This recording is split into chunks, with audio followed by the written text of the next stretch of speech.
Alrighty, well, welcome to this week's Ask Us Anything. Like many weeks, it's been a pretty busy one. I've only spent about 5 minutes sorting out the news, so it's going to be fairly brief. But there's a lot actually been going on, and there might be some other things we'll discuss a bit later on. One of the items is the first image, thanks to Electrek, of Tesla's 4680 battery pack, which is kind of interesting. We'll just flick it over. And here it basically is, clearly showing it's been purported to be their structural battery pack. Whether it is or isn't is sort of neither here nor there, but the main interest is that they've effectively gone for one single module. So these aren't separable items like in the Model 3, where there are, I think, 4 modules, discrete modules, or in the S and X, where there are, I think it's 12 or 14 separate modules. So that's kind of positive. I did do a quick battery cell count, and I think I came up with 23 times 40, which, if my maths is right, is about 920 cells. Which is sort of interesting. It pegs the pack at roughly 95-ish kilowatt hours, which I think Rob Maurer actually, in his latest video, was indicating he actually thought there were 960 cells, and he was basically thinking that this might be for a 3 or a Y. And obviously Elon Musk is on record as saying that the Model Y in Berlin will be having a structural battery pack. So that's sort of an interesting development. Obviously, those of us who are interested in S's and X's are hoping that perhaps there might be another version of this for the S and X.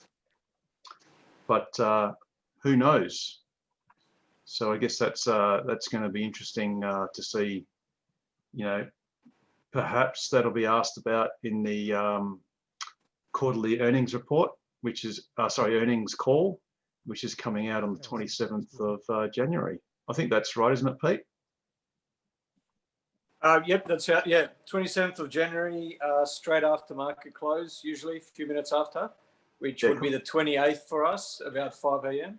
Yep. And then the call at about 7:30 our time.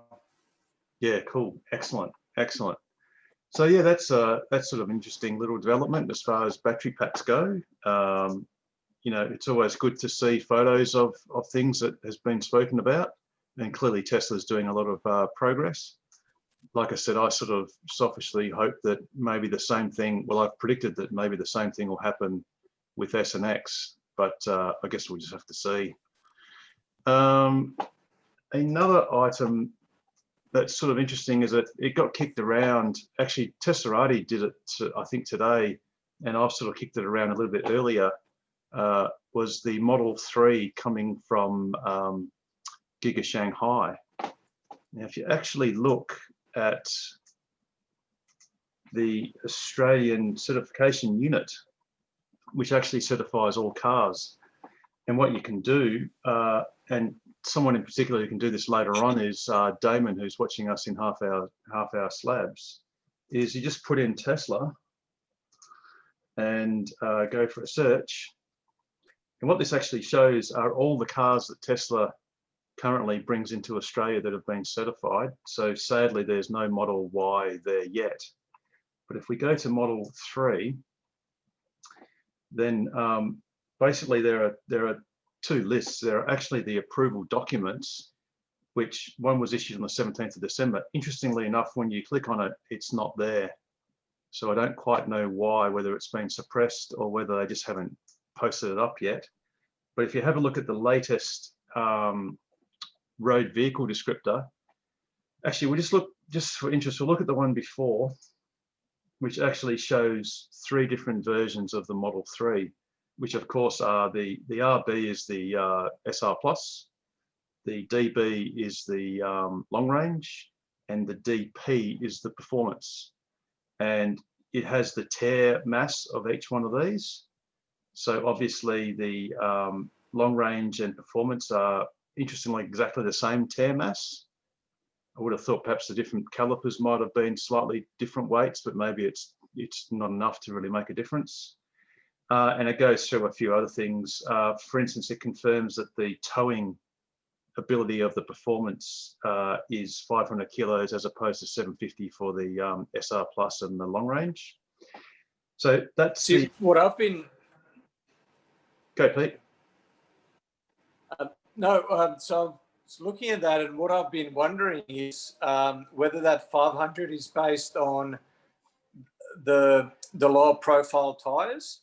See, I was thinking that it must be because it's a performance car, and it might just be too fast to, the chassis or the connections, the joints might not be strong enough. Yep. But reading some of the posts, it seems so. I've got a stealth performance, so I was thinking that mine should be 750 rather than the 500 because it's got the 18-inch wheels. Yep. So it seems like the differentiation is based on the wheels rather than. But yeah, it'd be interesting to know. So obviously the stealth doesn't come up there. Yes, no, that's right. In fact, the P minus. That's a really interesting point. How they would actually have classified it. Although having said that, it might have been classified earlier on in one of the other documents. But if we move through to the very latest certified descriptor, we have again the RB, which is the SR Plus, and we have the DB. And you think, oh, well, that's not such a big deal because, they're just sort of redefining the same thing. Although you should note that the SR Plus has gained weight. So before it was 1625 kilos, and the new one is 1750. And spoiler alert, that is clearly because this one has the LFP batteries in it. Now, and again, spoiler alert, it's because it's coming from China. And the reason why we know that is because when you cruise down to see the typical VIN numbers, LRW basically means L is China and RW is Tesla. So these cars, this certification are for Chinese made or made in China Model 3s in the SR Plus and the long range.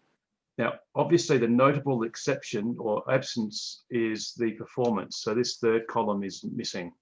So clearly, they have not yet certified performance cars made in China.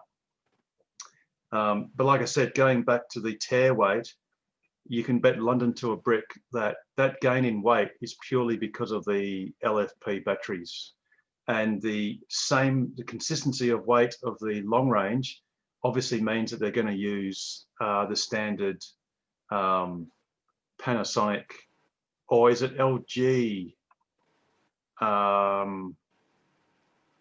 NCA battery? Yeah, I thought it was LG in China. Yes, it might be LG, but they're still the 2170 NCA. So a nickel, cobalt, aluminium batteries. Sorry, is that aluminium or alumina? Aluminium. I think it's aluminium. So that's really interesting. So that, and another thing was that I think it was Teslarati today, or had an article showing some more evidence, because if you look at Tesla's configurator for the Model 3, it basically shows the little bit of trim that has come out of Giga Shanghai. So we'll just, oops.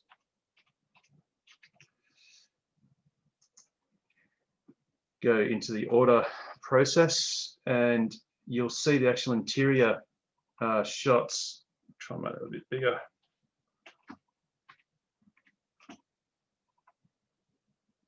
It doesn't actually matter which state, obviously, but when you go into the interior, there is the smoking gun of that little bit of wood that's on the door, and that only changed very recently. So, I mean, we already knew from the certification unit that basically the VINs have been announced and they will be, at least some will be coming from China. The other thing to note too is that the certification unit, if I just bring that one back up again, it doesn't necessarily mean that it's exclusive, because if you go back, you'll see that this one here superseded the previous one. So there was this, well, actually that's got the two non-performance cars. The second last one has all three, but this one, the latest one, doesn't actually say it supersedes. So I guess you could say that there might be some parallel importation of the SR Plus and long range. But anyway, clearly, as Tesla's shown in the configurator, and we've seen in this certification or road vehicle descriptor, Tesla are intending on bringing units in from China. But obviously, like I said before, if you just search for Tesla, you can see Models 3, S and X, notably absent Model Y. But that's not uncommon, because if you look at the Model X, I know for a fact that my car was built in November 2016, arrived in Melbourne before Christmas, and their first actual, their first documentation wasn't until, I think it was January.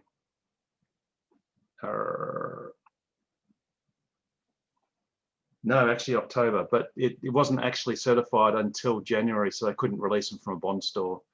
So these things don't necessarily appear straight away. So let's hope that somewhere buried are some Model Y vehicle descriptors or some documentation that's coming around the corner. But I guess we'll have to wait and see. Now, in other news, we have a new battery video from Tesla, which is pretty cool. What's interesting about that video, Harold, is David Lee asked on Twitter whether, asked Elon on Twitter whether the lyrics of the song had anything to do with Million the battery, miles, yes. especially the Million Mile. Yeah, and he liked the comment, so. Yes, indeed. I'm going to run this at quarter speed because it just is too much to process otherwise. But just looking at some of this machinery is just magical. And some of this footage is sort of not been seen before at the Battery Day event. This bit was. Testing, this is me testing. Yes, working. We can hear you, Peter. Very good. Thank you. Yeah, so here's obviously pretty cool. It's just a battery being spun around, which is kind of interesting.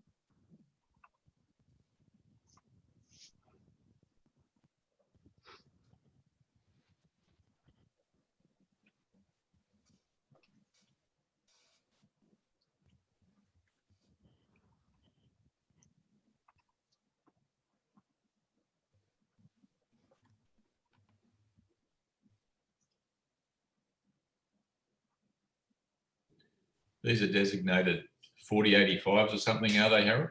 4680s. Yes, 46 millimeters by 80 millimeters. Yeah. And I don't pretend to understand what tablets mean, but I gather that's something special. Yeah, we can get to that in a little bit after this video finishes. We can show you what one looks like. So here they're just capping them off. And like Elon Musk said in the Battery Day, they're basically using inspiration from all those bottling manufacturers and other sort of companies that do a lot of this sort of stuff day in, day out. So everything's being processed in parallel. This thing here, there are 4 batteries in a row. Coming up is a really cool, this thing. So what this basically is there's a single stream of batteries that is then being split into 4 different parallel streams. And you can see these cams here. There's these, well, they're like gouged lobes, or not lobes, but valleys. And this right here follows this one. This right here follows this one, that one, and that one. And they're basically carrying, they're splitting, continually splitting a single stream into 4, which was basically then feeding into this part. So I presume whatever they were doing with the batteries was going to take 4 times longer. So they'd probably have 4 parallel streams of that part of the processing.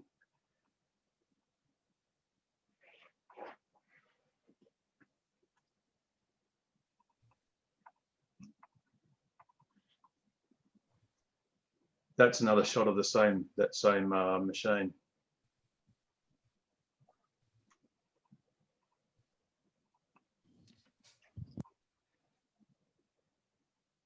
And again, a lower down shot. So obviously this machine's fairly important in what they're doing, because I've sort of shown it several times. And this is where they do their formation, which I think takes about 24 hours to actually charge and discharge the batteries to establish the first bit of their electrochemistry.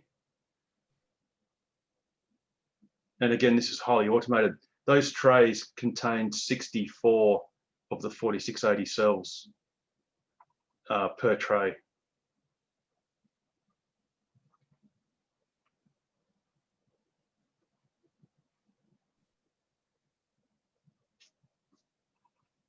And I think we're almost done.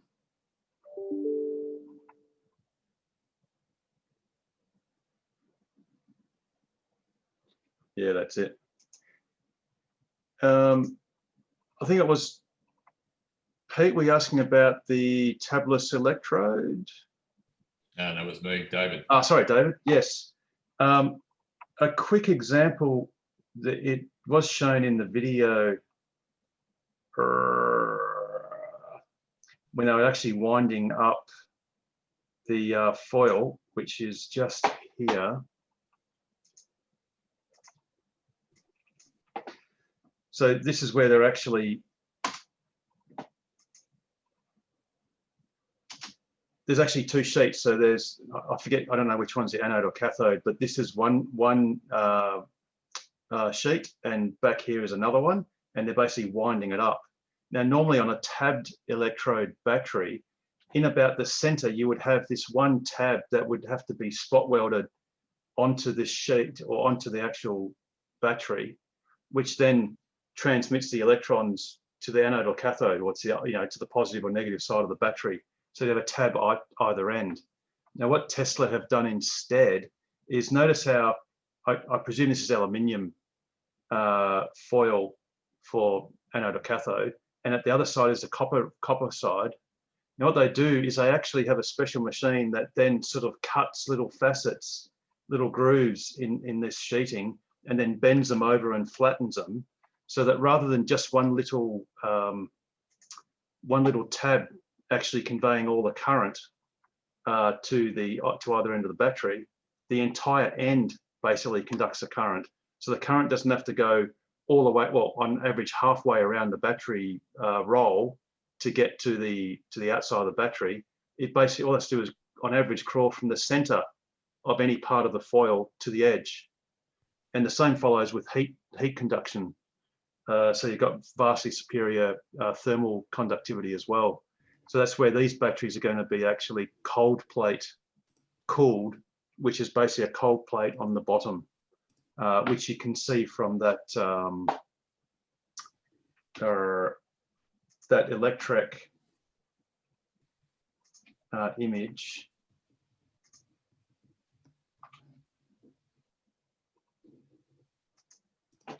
Is basically the cooling is on the bottom. So that's the difference between the tabbed electrodes and the tabless.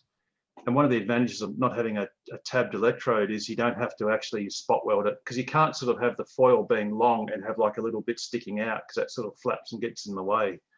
And it would be wasteful to have the foil sort of being oversized, and then you have to stamp out sort of that little tab.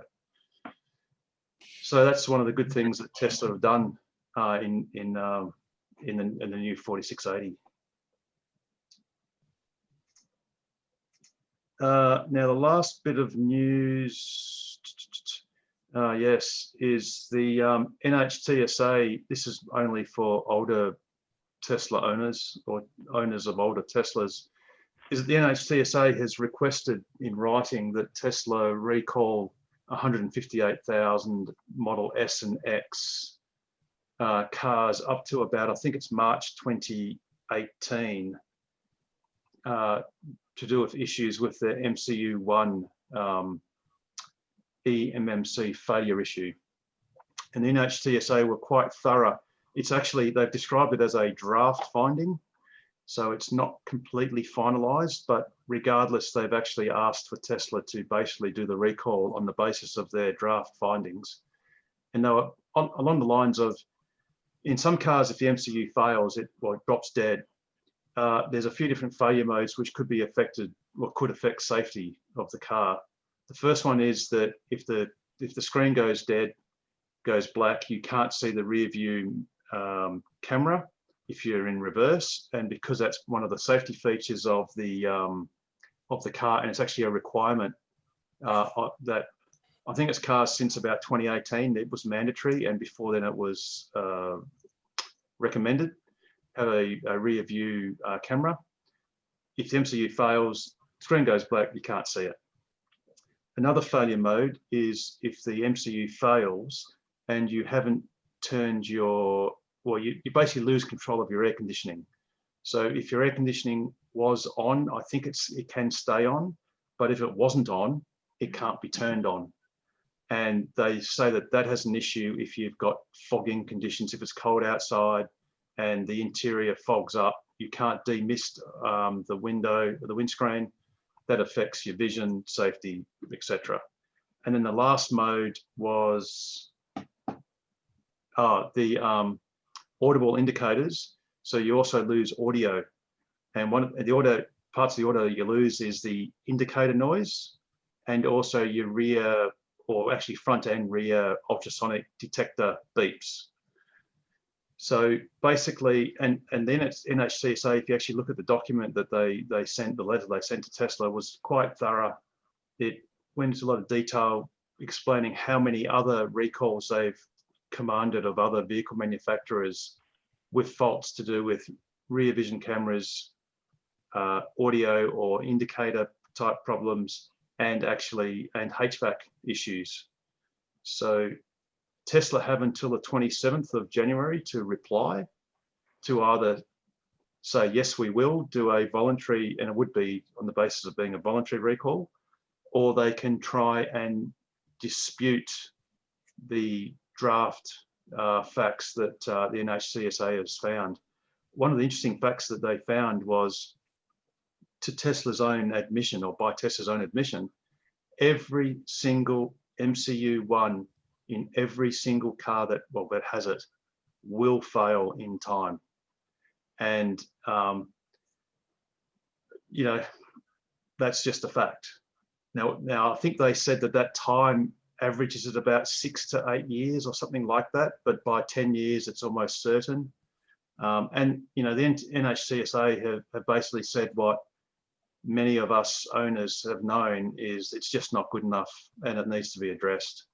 For those of us who are shareholders, you know, we might have thought, oh no, that's you know, potentially a $3,000 per car fix, but actually it's not. I think in US dollars it's about $150 for the daughter board, and then there's obviously a cost to fit it, but it's not onerous. In US dollars, I think it's going to be about between 80 and $150 million, which for a company worth 800 billion is not a lot. The last point to be made is, I think when I sort of tried to play with numbers months and months and months ago, trying to work out how many MCU1s there were out there, I thought there were about 300,000 at a guess. So I'm guessing the 158,000 figure just represents the US cars. And I guess that probably would make sense, because they would be the only cars that the NHTSA, I imagine, have authority over. So I guess the final complication there is what will Tesla do throughout the other jurisdictions? Will it fall in line with what NHTSA makes them do in the States? Or will they do perhaps what they've done in, well, the rest of the world compared to China, where China has actually requested a recall? I think is that Model 3s, Pete, or someone? I thought it was Model 3s for a suspension part or something. Or maybe it was S and X. No, was it? No, it was S and X. Yeah, I think it was S and X for the suspension. Some I think there was part. Yeah, there was like a higher than what the Chinese would have expected failure rate on the suspension components of S and X. Yes, and as far as I can tell, that's strictly limited to China. So, look, I can certainly speak for myself and Ken. I mean, the two of us have already changed our MCUs. Oh yeah. So it's probably me. Probably I'm the only one here then that's got the old MCU and has no intention of upgrading. Yeah, and good on you for not. I changed out on Monday, Harold. Did you really? Oh, okay. David. Yeah. Well, and look, and I'm Ken and I, and you, David, will know very quickly. Well, we already know, and no doubt you too know, David, that the MCU2 is awesome. You know, it's a totally different experience. You know, I think if I had AP2, I would have done it, but because I have AP1, it's just not worth it. Yeah, and the trick I had this morning, Harold, was the bastard locked me out. The key fob didn't work, the phone didn't work, and yeah, it was a bit of a nerve-wracking 20 or 30 minutes while I try to work myself around. I changed the battery in the key fob, and it finally magically worked. But it was just, the whole thing was dead as a maggot. And I thought, what's going on here? You've got an S, David? A 2017 S100D. Because the S's, if your battery is flat on your fob, you can wave it over, and I forget if it's the passenger side or driver's side windscreen. Yeah, went through all that bullshit. I couldn't find it. Right. I actually put like a transparent sticker on my wife's S just to mark the spot, because it's sort of, you're right, it takes a while to find it. And as soon as I found it, I put like this almost clear sticker on it just for one day, which will never. You'd reckon the phone should talk to it, Harold? Like it wouldn't even connect with the phone for an unlock. Wouldn't open. Yes. Like all the remote controls just dead as a maggot. No explanation. Yeah. Well, I know when I had mine changed, it was all awesome. It was fantastic because I was in that order of how awesome this is. But yeah, I must admit it did drop dead once, to the point where the car lost power steering, power brakes, lost everything, all screens, totally went dead and was coasting. That came good after about 30 seconds. Yeah, so for you, Richard, I had the MCU1 failure back in March, and air conditioner kept running. Wouldn't turn off. I couldn't get any sense out of Tesla. Ended up driving it to Netherlands and just walked away. Yeah. I can't be dealing with this. And it was just as COVID was shutting the world down, and I think I didn't have use of the car for a week while I tried to find parts. But yeah. When I was last at Netherlands, there was definitely more that they wanted to tell me, but they couldn't. And it was that, I think it was pretty much along the lines of, yes, they would change out the MCU1 daughter boards, but they're basically told from high on up that no, you don't change them at all unless they're actually failing or failed. And so their hands were tied. Yeah, and I must admit that really frustrated me, because I know. Mine was failing to the point where you couldn't use the rear view camera because it just all had striated and you couldn't see anything. So I must admit, I really did smile when I saw the NHTSA specifically I mean, it is outrageous, really, that Tesla have really let their original customer base down a lot here. It's, maybe it was acceptable when, they were fighting for survival, but not now. Yeah, well, I guess they've got 7 sleeps to answer the NHTSA, and let's hope they do the right thing. You know, there's that great saying that it's never too late to do the right thing. And yeah, for you, Richard, I do predict that you will be getting a retrofit, at least for daughter board. Interestingly, I've been having a lot of graphical corruption issues, but when I was in getting, it was some wiring on one of my door handles that had failed. Anyway, irrelevant. But when it was in there, I said to Harry that not Harry, one of the guys, can't remember, but yeah, that I was having all of these issues, and they got, I guess, in Melbourne, Tesla to remote in and check out the MCU. Yep. And since then, I've had no graphical corruption issues, and I'm wondering whether they've looked at the MCU daughter board and then maybe moved or blocked out the corrupted sectors on the MMC, and then and basically it's using good sectors now. Did they reset all your trip meters and stuff? I'd already done that a couple of times. Yeah. Once 2 or 3 years ago, and then once recently. But it didn't make any difference. But I did what they told me to, because otherwise they weren't going to do anything more. But yeah, I just found it very interesting that for months it's been getting worse, and now suddenly it's absolutely fine. Cool. Well, let's hope it's like that. Just to close that out, I can blame Ken for having wound me up on MCU too. I endorse what Harold's saying, because it's pretty bloody good. And I know I'm going to get in one of your cars and then go, wow, this is incredible, and I want it, but it's just too much to justify for AP1.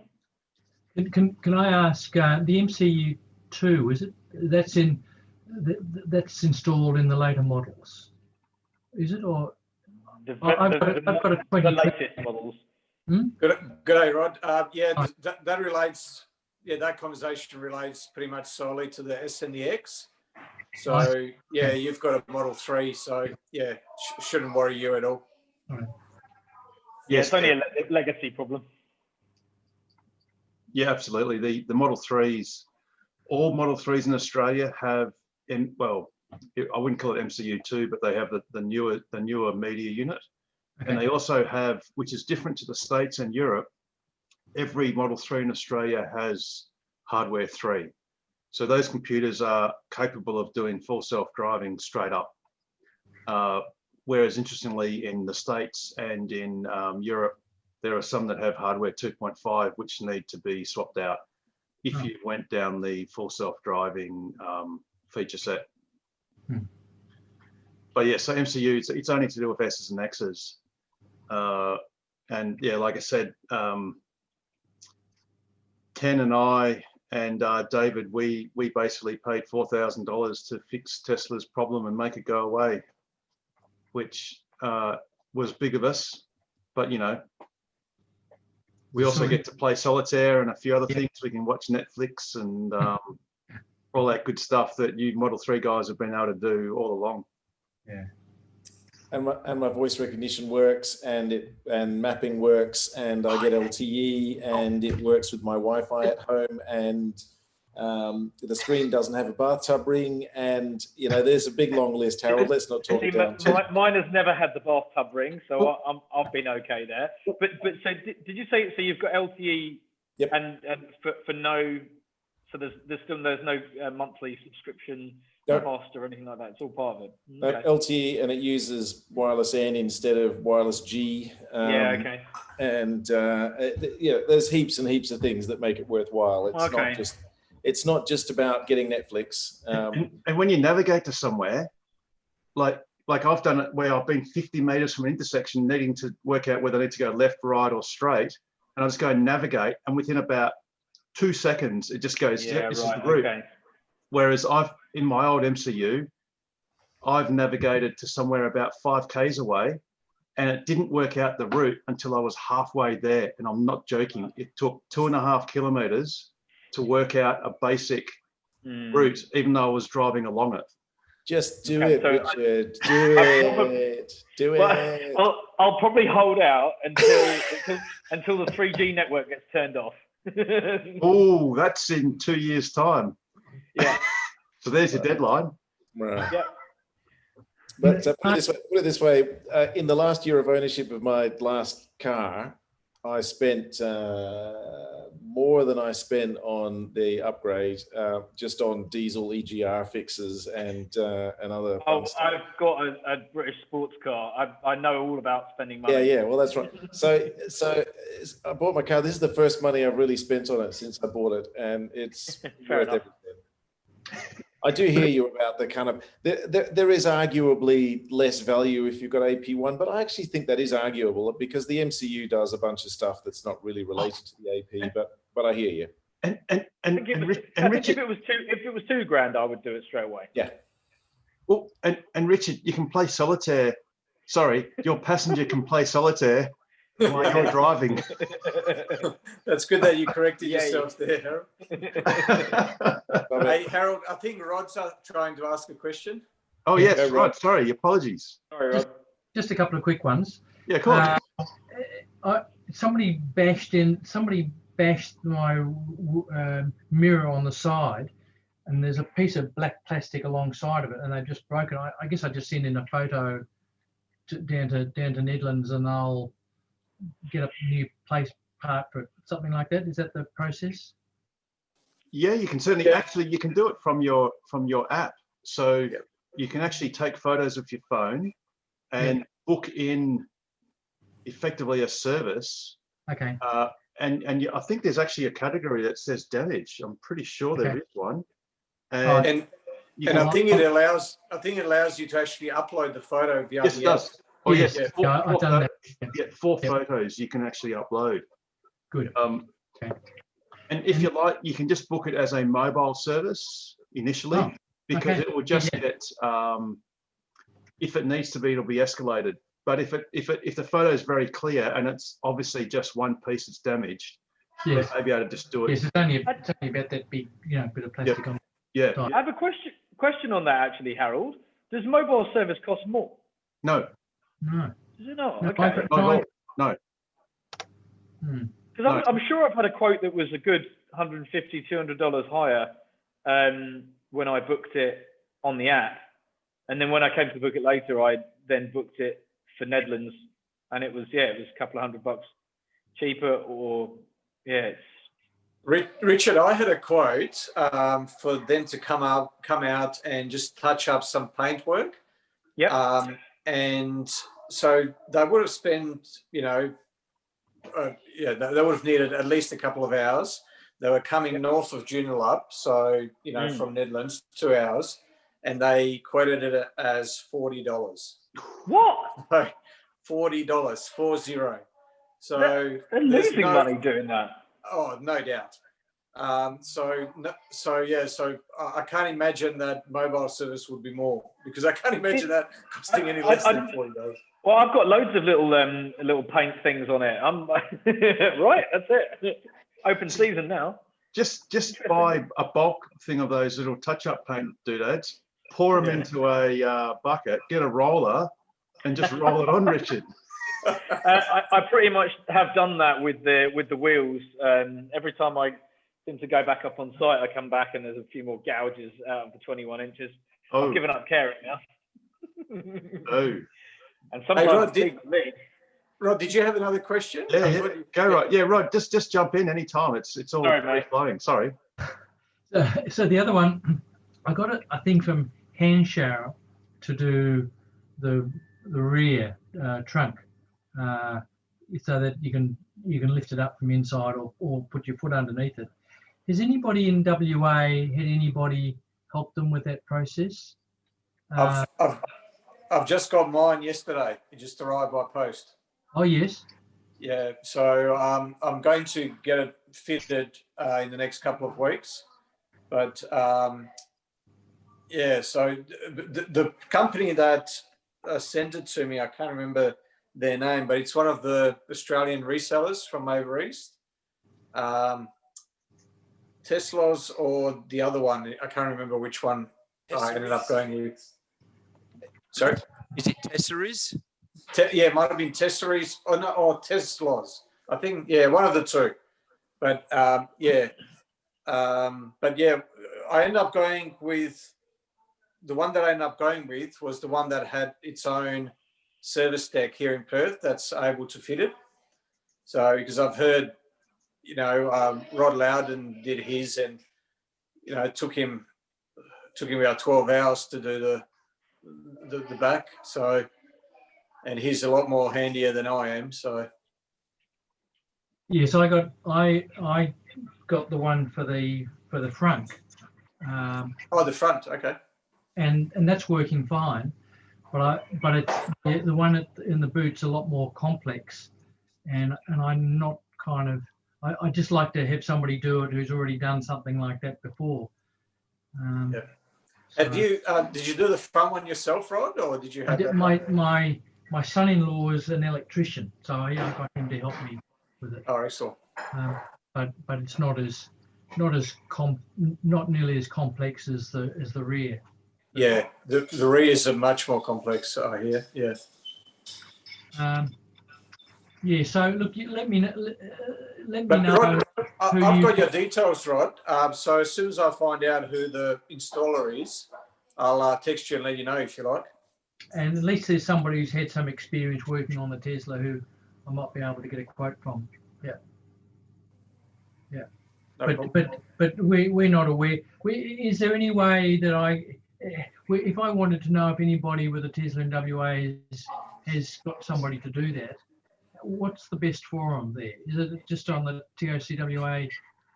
Is there a forum? Or you can stick it on that forum and see if anyone has had any experience. Clearly, Pete's going to have some experience very shortly. Yep. So yeah, put it on the forum as a question, and we'll see what comes out.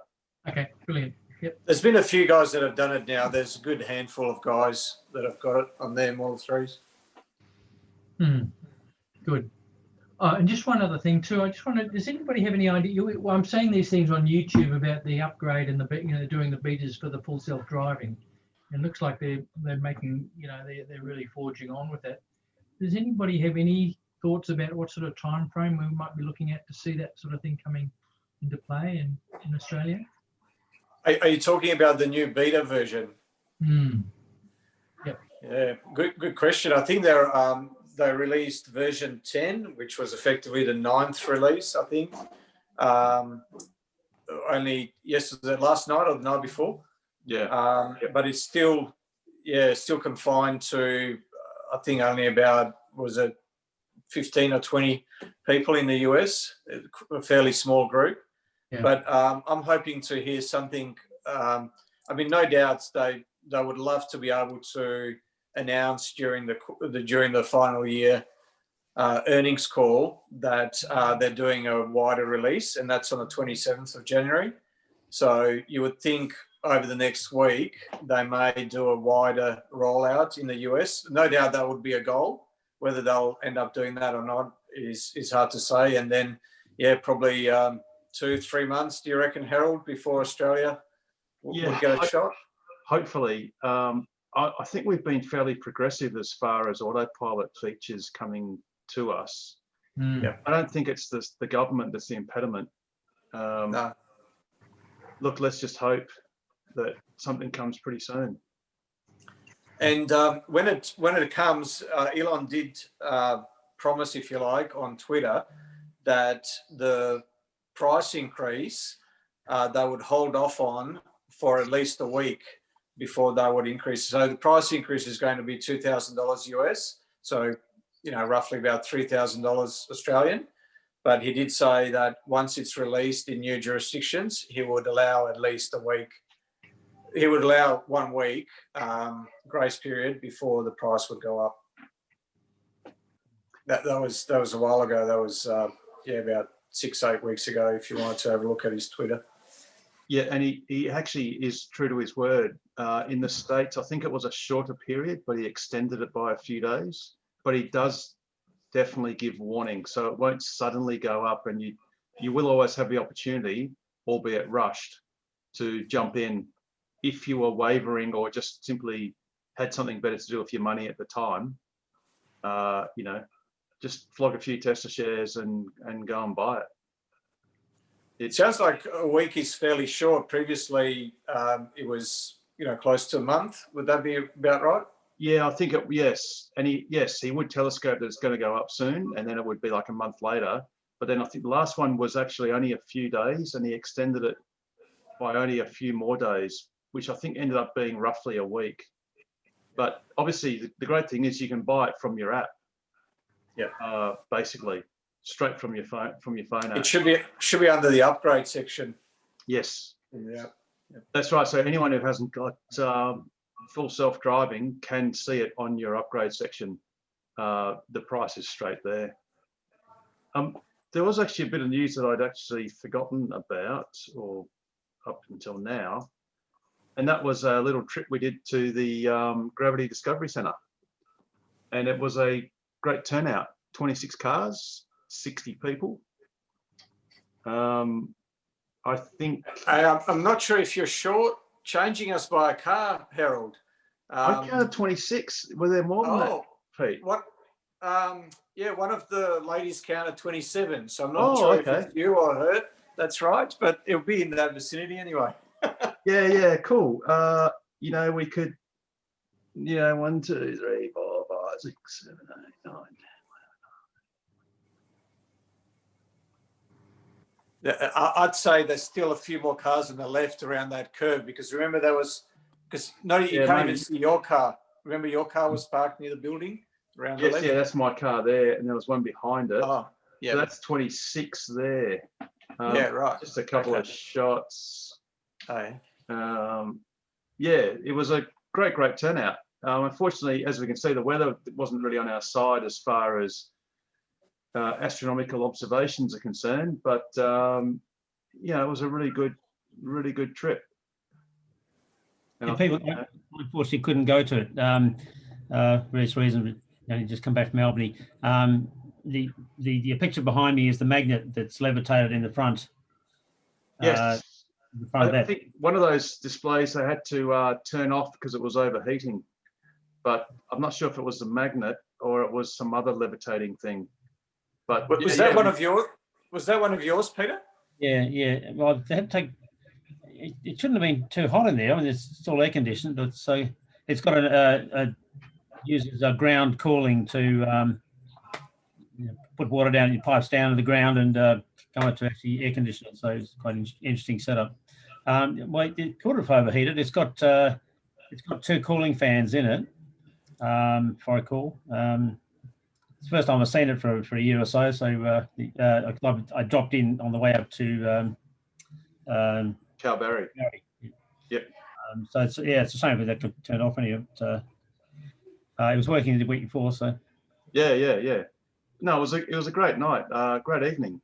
It was. Yeah, I saw the weather wasn't going to be that good for viewing too, which is sort of that'd be the main reason I go up there, unfortunately. So yeah. Look, to be honest, I think the best part of it was basically just a social gathering of all these Teslas and all their owners was fantastic. Regardless of the weather or any other circumstance, it was a great trip. And something we want to. I won't say we'll repeat that one in particular, but we'll certainly plan some more excursions similar to that. I'm certainly gutted we missed it, but yeah, a 6-month-old baby doesn't do well with an evening. No. Your phase of life there, Richard. There's a big ball and chain around your ankle, and it's firmly. Indeed, I'm trying to get rid of it though. It's all good, One day you'll be old like some of the rest of us, and be free, Not that far away. Time flies. It really does. And by then your Cybertruck will be ready for replacement. Yeah, so will I. Sadly, there's no news of the Cybertruck, although if you look at the Gigafactory Texas, Terrafactory Texas being built, wow, they're just plowing through it. It's amazing. So I've got a few questions, if you're Peter. able to hear me. I've got a Model 3 on order, expecting delivery sometime in March. Made in China. I expect so. Yeah, that's what I'm anticipating from the latest news. So I've got some questions about like preparing, like in particular, are there any accessories that I should be looking for? And what about a screen protector? Do you guys think that that's sort of essential, or what are your thoughts on that? I would personally definitely recommend the screen protector. It saved me twice already, so I'm on to my third one now. Yeah, that's enough. Yeah, I would definitely recommend that. And depending on whether you pick up your car from Osmond Park or whether it's delivered, but when they deliver the cars, there's a protector, a temporary protector on there. Mhm. And if you have one ready beforehand, then what you may be able to do is put it on straight after taking that one off. Yeah, okay. And avoid any dust getting underneath. It just makes the whole install a lot easier and quicker. So, but yeah, some definitely. People are choosing matte screens. That's what I've got. Works better. Yeah. Okay. I've had a look on Amazon. There's one for like called a LMTX or LMZX model. Is there anything particular that you guys recommend? I've tried one which I put on and then threw out. I think it was off Amazon. But yeah, I've just bought ended up buying the more expensive ones, and yeah, paying the extra money was worth it in my experience. What model did you get, and where did you get it? Oh, like I said, I'm on to my third one now.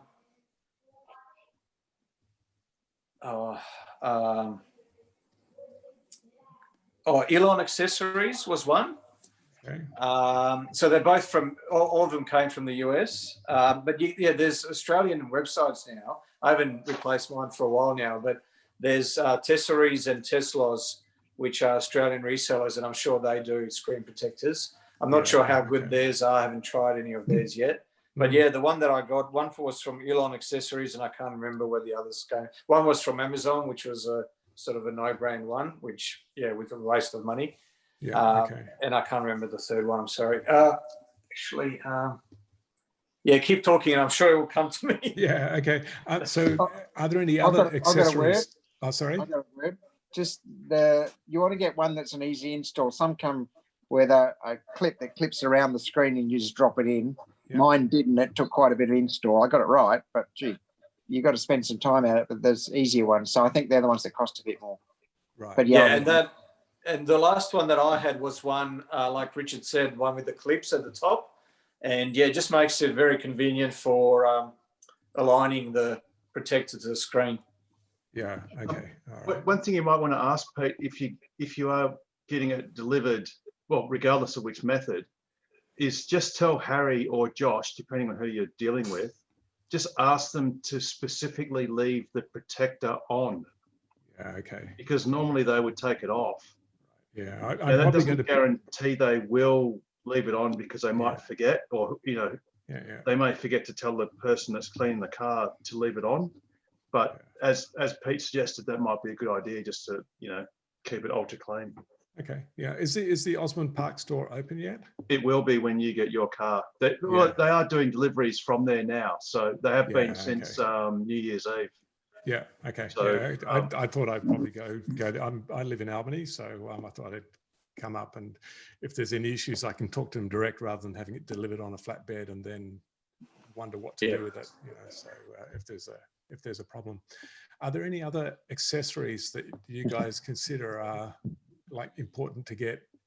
Well, I don't know about important to get, but I think all-weather floor mats and a boot all-weather mat is quite a useful thing. I've got them and find them very useful, protective. So I've got those. They're good. And I think the keyword there, like Nigel said, all-weather mats. So I bought the Tesla ones, which aren't the all-weather version, and it just means that a lot of the carpet is exposed, and so you still end up having to spend a bit of time vacuuming out. So yeah, the all-weather ones, they hug the sides a lot better, and yeah, basically your carpets should stay clean. Yeah. Okay. All right. I would also invest in some USB storage for your Sentry mode and for your dash cam. It doesn't need it, Pete, because I know he'll built in. Yeah. I would still go for an aftermarket one because so I'm pretty sure it's only about 64 gigabytes, the USB stick that it comes with, the Tesla one. And from what I can tell, it's just a ordinary USB stick rather than a endurance or a extreme one. So you might find the problem with the normal USB sticks is that they aren't designed for lots of rewrites, especially, the Tesla's got 8 cameras, and it's saving vision from 4. So it's saving 4 lots of fairly high quality video feeds at the same time. And the 64 gigs will fill up in a week, 2 max. And then it will be rewriting quite often. And yeah, the normal USB sticks just seem to get corrupted. So what I use is I just use a micro SD card. Yep. And I just put that into a USB adapter. Okay. And you can get those, they go right. It's a micro SDXC card. Okay. So Sierra Delta X-ray Charlie. Okay. And and what you want is you want either a endurance or a extreme pro version. Right. Okay. And there's SanDisk and make one, Samsung make one. There's a few different ones. I just got mine from Amazon. If you buy them from JB Hi-Fi or Officeworks, usually they're a good 30 to 40%, if not more, expensive. Okay. Whereas you can get the same thing from Amazon, but even if you do end up getting it from Officeworks, they do have we'll match it and give you 10% off.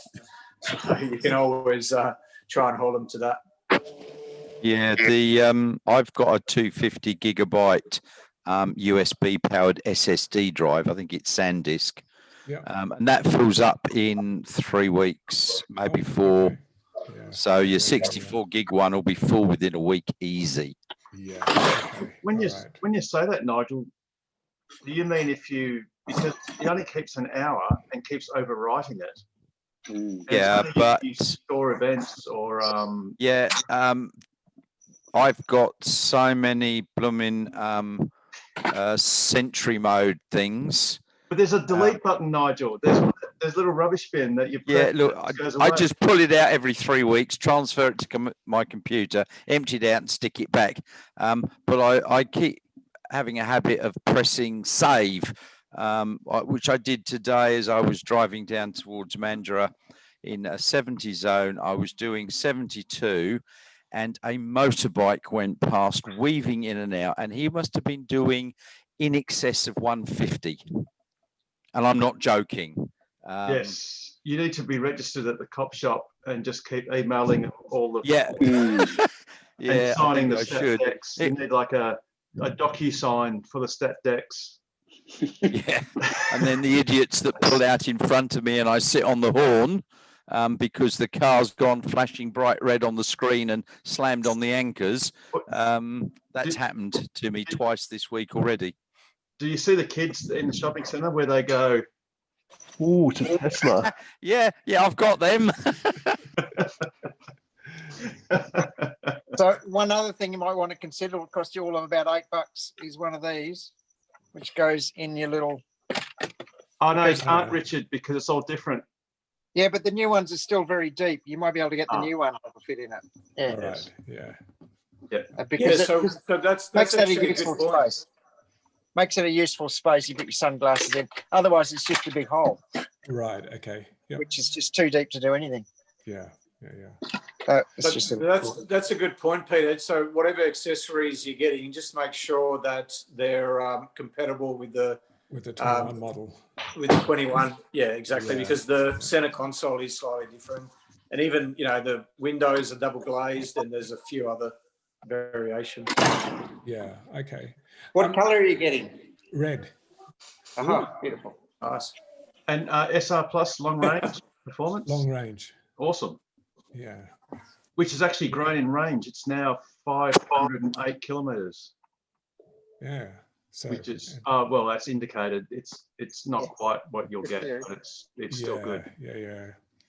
I mean, most around town, I'm not going to clock up anything like that, between charges at home. But the driving up to Perth is where it'll really sort of test it. So, but I've got the Cogent up stop, which I think should be good. So yes, and you will get Williams in Q3. Oh, okay, yeah. Which year, Harold? Well, it is. Gentlemen, I just want to let you know I've got to head off. So, Oh yeah, no worries, Rod. Yeah, thanks for coming. Well, thanks for letting me join you. Yeah, absolutely. Any time. Okay. Totally good. Good to see you, Rod. Cheers, Yeah. take care. I know. Yeah, it is true, Nigel, that the Perth Supercharger was promised in 2017 and 2018 and 2019 and 2020, and it's promised in 2021. So the Williams one only just turned up a few days ago. Well, a week or two ago. So Q3 2025 for that, maybe. Now, Nigel, you calm down. Yes, we need to promise to be positive and yes. My apologies, Elon. I know you're watching this later. He is. He does watch it later. Sometimes he gets a bit tired. It's early in the morning for him at the moment. He might have woken up early to watch us live. So big shout out to Elon and Damon, both great men, and Joe and Seb, who are watching this later as well. Hi guys. But yes, it is one of those sad things that there's not many of them. But for you, Peter, the Cogent Up fast DC charger it's not too bad for a top up on the way. Yeah, and it'll certainly get you. Well, actually, with a long range, you could probably almost make it all the way. But yeah, if you just do a quick top up of Cogent Up, that's pretty cool. I usually stop in Cogent Up for a coffee anyway. So awesome. Yeah. My wife had the owner of the Cogent Up charger at the hardware store there. We pulled in, got a free charge for a while, and so we saved a free charge for half an hour or something, and we spent $110 at the hardware store. But he said, but the last time we were up there, my wife was talking to the people at the counter, and they said, "Oh, look, do you mind if the boss comes out and had a look?" And he said that a couple of people from Tesla came through and asked him, "Do you want to actually put a charger here?" And he said, "Well, how much does it cost?" He said, "No, free." And so he's done that, and he's Well, say that again slowly. When was this? This was only like 2 weeks ago. Right. No, the charger's been there a while. Yes, that's the destination charger. Originally, he said that some people from Tesla, so 2 people from Tesla came through and said, "Look, it's a good place to install a charger. Are you interested in having one?" And he said, "How much?" And they said, "No, it's free." That wouldn't cost him anything to have it installed, which is interesting. Whoa, but you mean a supercharger? No. So this is just an ordinary destination charger. That, but he's already got one though. Yeah, that's the one. Yeah, probably the one you're talking about. Oh, sorry. Right. So the guy at Cogent Up said to you that Tesla people came and offered that charger for nothing. Well, that's right. Yeah, well, that's only a destination charger. That's no. But it's sort of handy. We had some very strong winds, and I just wasn't game to sort of try and make it all the way through with my long range. The wind was against me, and so yeah. Sadly, I might have to go down to Albany in one of those ice cars, sort of station wagon sort of thing. Oh, wash your mouth out with soap. I can't remember where you charge it. Disconnect him. So what do you guys do for breakdown service? So that's a good question. Teslas will cover you pretty much around the metro area and a little bit outside of metro.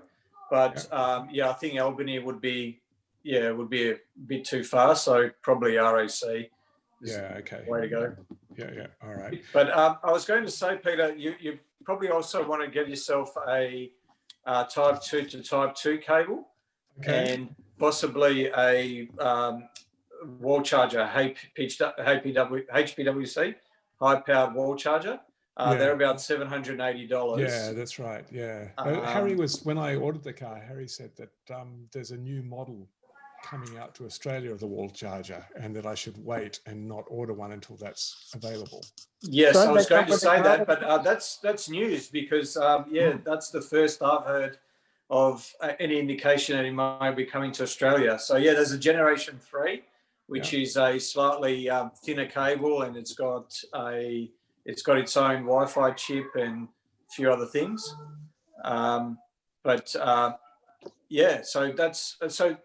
can you elaborate? Did he mention did he give any indication on timing at all? Or? No, but I sort of got the impression that it might be arriving before my car arrived. And but I don't know. But I'll get in contact with him and ask him. Hey guys, don't they? When I got my car, it had one in the boot. Yeah, they don't do that anymore. The 21 models don't have it. They put the price down, and then they took out the free charger. But bear in mind, the price went down by a fair bit more than the price of a charger, so it's still a good deal. Yeah. So I was thinking with the driving I'm expecting to be doing between Perth and Albany that some paint protection, particularly around the front, would be good. And I'm sort of thinking like maybe paint protection film at the front and then just a regular paint coating over the whole car. Yeah, that's what I've got. I've got PPF on the front bumper, the bonnet, the wings, and the wing mirrors, and then I've got a ceramic coating on the rest. Yeah, okay. Very useful. Who did that for you? Well, that was in Perth. Yeah, who was that? I'd probably get it done up in Perth, I would think, but yeah, hold on. Let me think. My old brain's still not working very good, so let me think about it. Nigel? While he's thinking, I'll tell you my experience. I've got a blue model performance, Model 3, and I lashed out and did full body paint, the full thing in paint protection film. Yeah. Best thing I ever did. It saved me 3 times from having painting done. Yeah. So that's good. The other thing is, because my car gets dusty and it's dark and it's blue, I've got to wash it all the time, right? Well, I don't. I just hose it off and dry it off with a chamois because you don't get paint swirls in the paint protection film that you do in paint. Yeah. So it's much easier to clean. Well, I got full paint protection film, tinting, and some other stuff, and it was a bit over $5,000. So it's not cheap. Really? Yeah, I know. It's actually cheaper than I thought it would be. But it's best thing I've ever done on a dark coloured car. Yeah. Okay. Because it's so easy to wash. You just hose it off and wash it. And I was down in Mandurah in a rental just for a couple of weeks near the sea, and it was getting salty. I just hosed it off and got a chamois, and it was perfect. I would never do that on Duco because you just scratch it. So yeah. The other thing to mention also, your car will be most likely coming from China, and they'll have a new paint shop in China, and the new paint work should be a lot better than even in Fremont now. They've got a upgraded paint shop. So the cars that we got, the paint work was substandard at best, I would say. Yeah. Okay. Yeah. Cover it up. Yeah. Yes, wrap your car, wrap it in something else. Yeah, I've just remembered it was Mad Ink in Northlake Road, and the front bit being PPF'd and the rest of it having ceramic coating came to about $5. Right. Okay. But it's a very good thing to have done. I've got a few stone chips on the front that aren't stone chips anymore. Right. Okay. Yeah. I had mine done at Perth Detailing in Osmond Park. Right. Okay. Yeah. Hey, Richard, while we're on accessories, who did your tow bar on your Model 3? I did. Oh, you did it yourself? I put it on, yeah. It was a Torque Lift Eco. Oh, yes. And I've just literally 2 days ago, I installed the electric so I can tow a trailer rather than just my bikes. Yeah. And that was one where you don't have, it's just it just clips over the wires. You don't cut any wires or do anything. So I just picked power up off my power boot trunk that I put in, and that took me half an hour to do that. So that was fine. And I'm just going to rig it up. I've got some more bits coming, but yeah, so I can tow a trailer with it. What's are you, because you've got the 18-inch wheels as well, haven't you? I have. Yeah, from memory. So would you say, I'm not sure if you joined us later or earlier, but later with the Model 3 Performance, there's a 500k towing limit, whereas with the other cars it's 750 with the long range and the standard range. Right. And yeah, watching some YouTube videos and reading some articles from the US, I initially thought it might be because of the actual performance of the car, but now I'm thinking it's because it's to do with the wheels. So I can't find anywhere on any website or anywhere what the actual towing limit is for a P-. So I've got 18-inch wheels as well, but yours is a P+, but you've got 18-inch wheels, haven't you? Yeah, I put aftermarket wheels on it. The other thing I was going to say is if you're coming up from Albany, you might want to think about getting a spare tyre, because if you're halfway, you get a puncture halfway and it's a bad one, you're stuffed because you've got to get it. Yeah. So what I did, I bought a modern spare tyre that if I go on a country trip, I just shove the whole thing in. It comes with the jack. It's got everything in it. You just shove it in the boot, takes up your boot space. Yeah, but it's all in there. It comes with the jack and everything you need to change the tyre, and it fits the performance wheels, but it doesn't matter for you. But yeah. So you want to get the jack, and if you ever get a flat tyre, you want to be careful where you position the jack underneath the car. So Tesla provides these hockey pucks, which are really there primarily to make sure that you put the jack in the right spot, that you don't accidentally push the battery up. Yep. Okay. So is Tesla selling them as accessories? Are they? They sell the parks, but other people sell them as well. Yeah. But you just want to make sure that you'll be able to see it. It's the size of maybe somewhere between a 10 and a 20 cent coin, and it's a hole just behind the front wheels and just in front of the rear wheels. Okay. You want to, and if you do get a jack, get one that's a fairly low profile one as well. Yeah. Okay. All right. I sort of missed that because I got a nail in my Model 3 rear, and they actually took quite a long time to fix it. I think they tried 3 times to get the took the tire off, and had some problem. Well, not anyway.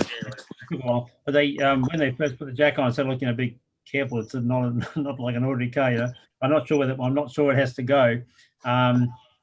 He underneath and sort of seeing where it went, and it made a few little creaks as it went up. I was sort of I hope it's not in the battery pack. So what was that about that little marker for the where it has to go? So you want to get one of these. That's the pack. I just leave it in my car all the time. Yeah. Okay. Yeah. That fits in a hole. You can't get it wrong there. And the other thing is this is the spare tyre I was talking about. Yes. Oh yeah. The club's got one of those in as a loan item. All right. For anyone in Perth, obviously for you, Peter, not being in Perth, it's a bit difficult. Yeah, you can post it down to me and I'll post it back. Yeah. Speaking of which, the postage is quite horrendous. It cost us about $900 landed to get that. Actually, Richard, how much did it cost you? You got the whole, that same thing. It was about the same. It was about 340 plus postage. So it's about 850 Australian. Yeah. It's not cheap, but my wife said she wouldn't go out in the car on a country trip without it. And the handy thing is Richard sort of showed it briefly. It actually has a carry handle as well, so it's very convenient. You can literally just pop it into your car and then take it out whenever you want. Has anyone had any experience with those the tire gunge kit and inflator that Tesla sells? No, yes, I have. Sorry, I was going to say I've carried it all the way around Australia and never used it once. Yeah, I've got one, but I've never used it. It's $125 from Tesla, but you can get it a lot cheaper at like Auto Super Cheap. Yep. Yeah. and it just has a separable canister with the goop. But I've never tried it. Yeah. What's handy about the Tesla one? It comes in its own case with Velcro. With Velcro, exactly. Yeah, so it doesn't slide around your boot. All right. Okay. That makes all the difference. Yeah. You can get adhesive Velcro at Bunnings if you like. Yeah. Yeah, but it hasn't got the T logo, and it makes you feel all good, you know. And it's got an inflator in it.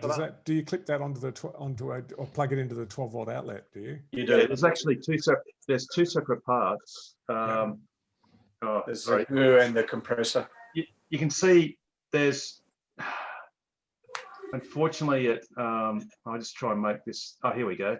So this part here is the goop part, and there's another spiral of the actual compressor tube. So this thing is basically split into two parts. One part is just a canister of the gum and its own propellant, and the other part is the compressor, and it's got a 12-volt power source that I think the lead's about, I don't know, 2 meters long or 3 meters long, something like that. There you go. It's a nice Tesla carry bag. And you can replace the goop. Yeah. Yes, it's separate. That's $40 just for the goop. Yeah. Okay. So and there's you can also do air mattresses, like a nozzle there, and possibly I think that's a push bike. That's the thin. What's the name for bikes? Oh yeah. Here's a question. I've heard that if you put goop in the tyres, then they can't be repaired properly. That was going to be my next point. Because you might be putting goop in, and then you've got to buy another $300 tyre. Well, you last resort. Yeah, you only use that as a last resort. Yeah, so you can get those from. I was going to say I don't use you can it get from out of phone reception. No other alternative. Yeah. Unless you've got a spare tyre. Of course, you'd use that first. And if you've got a tech screw, just screw it back in and just keep driving until it goes down to, like, say 35 psi, and then just pump it back up to 50, and then just keep cycling until you get somewhere meaningful.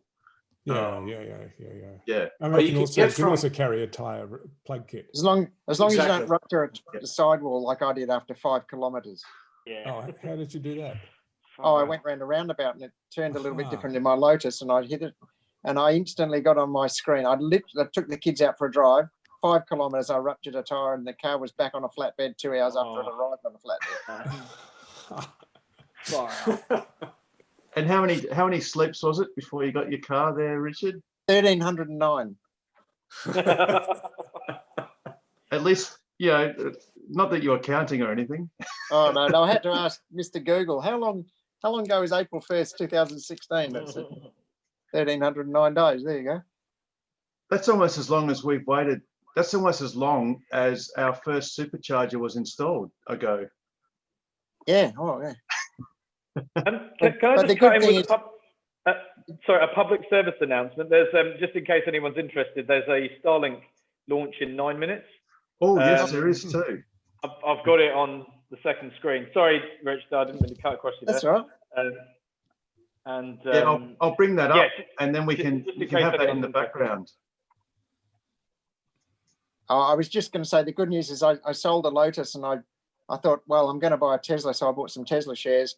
And when the Tesla finally arrives, I'll sell the shares and buy the Tesla. Well, by the time by 1,300 days later, my Tesla shares were half what I paid for them. So I didn't sell them. Thank God. Thank God. Bang. Bang. So now I could buy 5 Model 3 Performance. Now you can buy an S, a 3, an X, a Y, Cybertruck, the ATV, and the Roadster. And the Semi. And the Semi. And it's not going to stop, I don't reckon. And you still have change. Woof. Speaking of which, it's up in pre-market. It looks like it's going to open at about 8:55, which is good. Oh, nice. So it was up yesterday and up again today. Very nice. Yeah, Making I up think for a it's bit going of to yo-yo between 820 and 870. at least until the 27th. Yeah. Mm. And see what happens. Huh? Mhm. Yeah. There was another analyst that up their target to about was it 890 or something like that from Deutsche. I thought I saw a JP Moran hasn't upped it to over 100 yet, has he? Yeah. They just don't get it, do they? But he makes cars and nothing else. Yeah, that's right. I just should show you my T-shirt is actually a proper Tesla T-shirt. From Oh yes. So it's the Wardenclyffe Science Centre. I think I was a member there. It's Nikola Tesla's original laboratory. We had the big wooden sort of Tesla setup that was going to transmit power to the masses and so on. It was owned by Kodak, and it's a lot of sort of toxic stuff in the soil and so on. So that they've actually done a lot of stuff to there's sort of a club there. They actually raised, I think, $1 million or something. Anyway, Elon put a fair bit of money into that as well, and also a charger. Want to put a supercharger or something. I can't remember what it was, but yeah. So I haven't actually ever seen the place. I haven't been there, but that's an interesting place. I've been following for a while. Yeah, cool. Excellent. And what about the Model S and X refresh? I mean, he said empty the. Oh yeah, I know. Harold's getting excited. He said empty your stocks, and we can maybe have something new coming. Ooh. Oh, look, I've already said what I reckon. I reckon it's going to have 4680s. I think they're not going to be the dry process. I reckon they're going to go safe and get Panasonic to do the wet process batteries, but that's neither here nor there. Okay.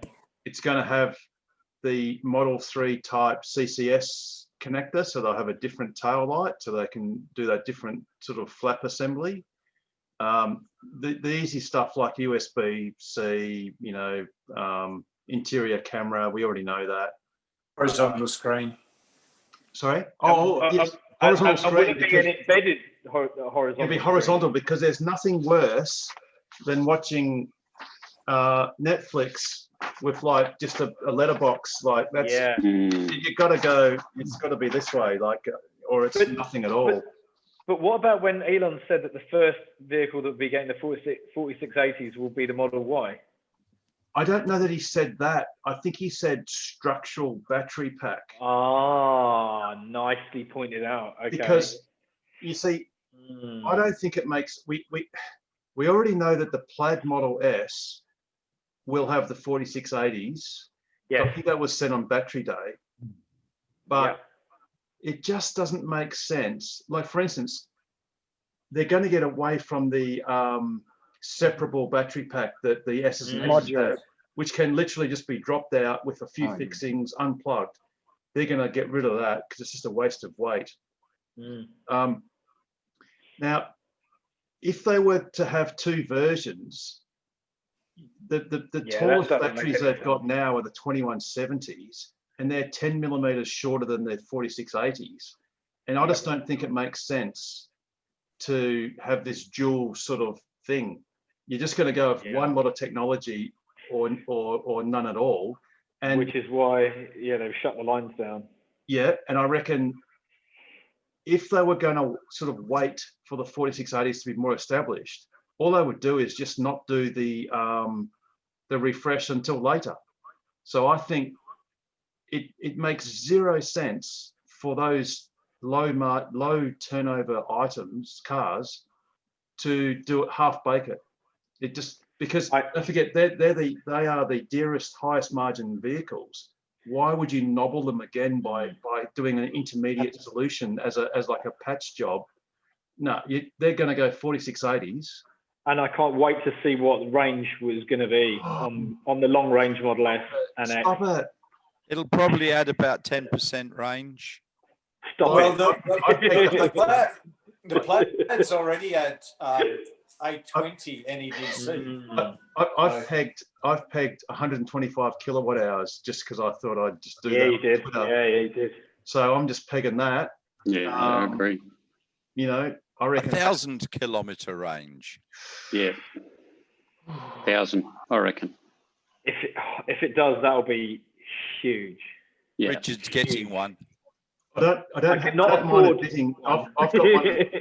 I've got one on order, and I'm not saying anything about anyone else that may or may not have one on order.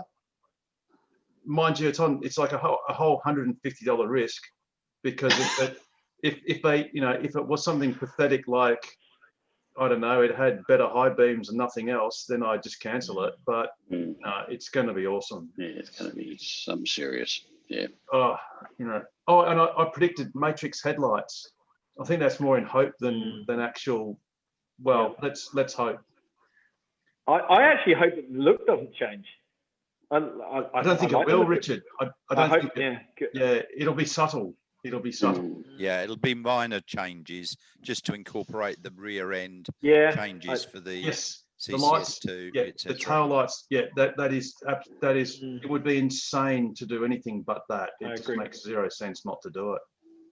But oh man, it's gonna be awesome. Oh. Just over a minute from launch. Yes, I was going to say. Flip over to 127. What's the sorry for anyone on here that doesn't care about SpaceX. Yeah, that's cool. I got it on the main screen. What's the URL for that? SpaceX.com/webcast. You just go to YouTube and just search SpaceX. SpaceX as the actual channel. Yeah.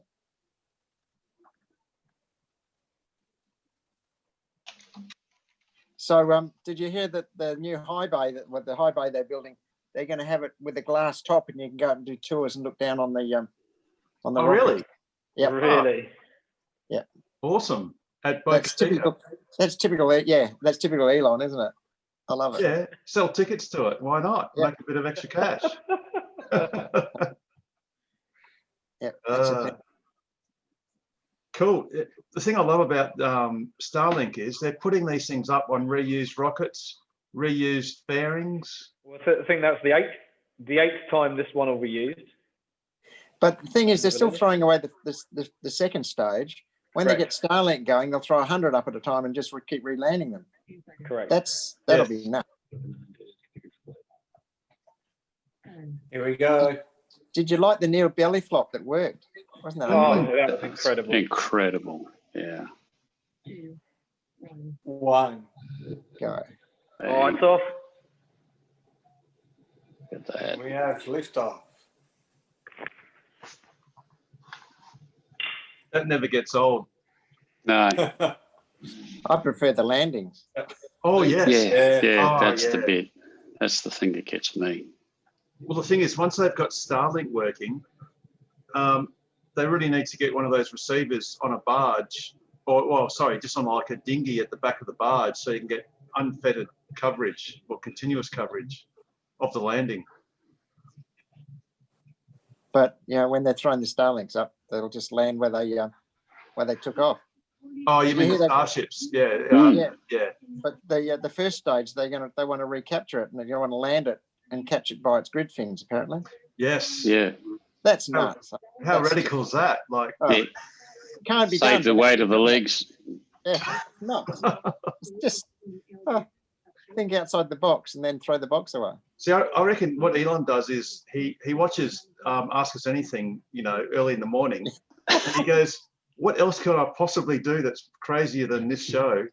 And That's he'll go, impossible. "Yeah, let's just get rid of the legs." In about a minute, we'll have 3 events happening. That'll be main engine cutoff. So what we It's pretty cool how they emptied that entire tank in 2 minutes. No, it's obviously not very big.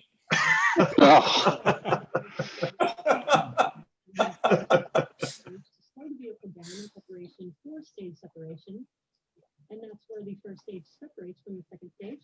First stage will start making its way. First stage will start making its way back to Earth for landing, while second stage continues on its journey with the third event, which is SES-1, or second engine start 1. And that's where we light up the NBAC engine, and it propels the second stage along with the Starlink satellites. I like watching the speed of the thing, and when it gets onto the second stage, it's just nuts how fast it's accelerating. Yeah, it's like faster than a roadster. Gee. Yeah, wow. Yeah, like it's doing like 0 to 100 in less than 2 seconds. Like even now, it's going. Yeah. It's accelerating faster than a Roadster. Wow. As it gets lighter and lighter. Yes. Did you see? Did you see the new McLaren fire? What is it? 675 something or other. I saw it on drag times, and it did a 2.1 second 0 to 60, and it did a 9.2 second quarter mile, and it's the quickest car. You know, it's faster than the Chiron, the whole bit. And I thought, yeah, wait till the Roadster comes out. Yeah. Well, an ordinary Performance S does the quarter mile in 9.5. That Craig Russell did that at the drags in Sydney. Is that right?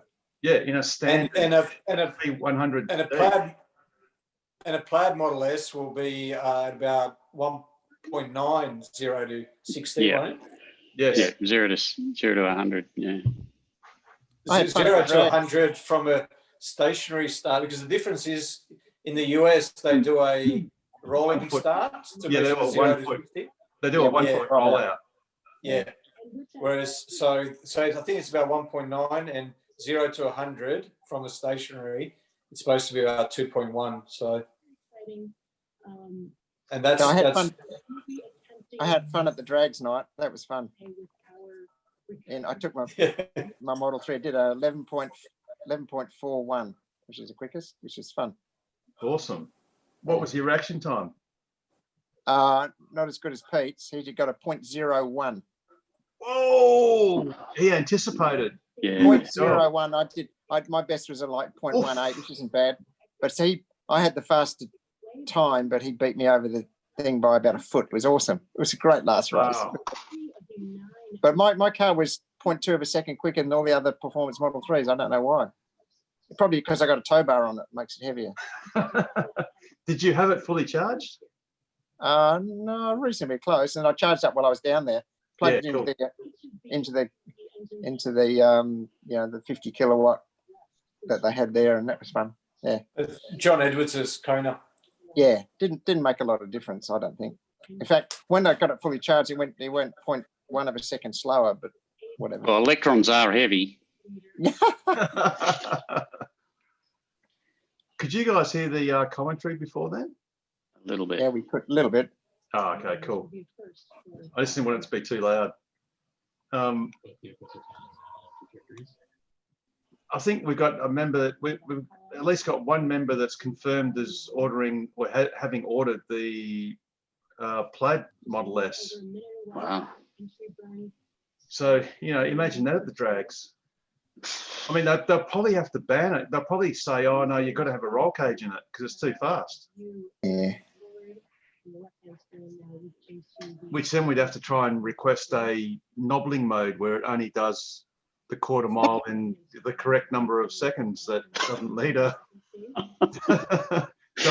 Actually, had some silly rules down there. I used to take my Lotus Elise down there, and it was pretty hot and pretty quick. And I got to the stage, said, "No, it's a soft top. You can't." So I got a carbon hard top for it, which structurally makes no difference at all. And then I could race it. Isn't it? Because they were happy because they thought there was a lid on it. Yeah, it's dumb as. Well, imagine with the Plaid S, if you could set it up so that it would optically look at the Christmas tree and just do the launch, perfect launch. Oh, yeah. That's evil. I love it. So you're flat to the boards and it just looks at the Christmas tree, analyzes it, and bang, she goes. Oh, I love it. Oh, that's so good. All right, this is going to be, that's entry burn. That's going to be a little while yet. Yeah, see, Harold, you could have you could put it on autopilot as well, and you wouldn't even have to steer. Tell you what, why don't you summon it? Why don't you go at the finish line? Yeah, I was about to suggest that.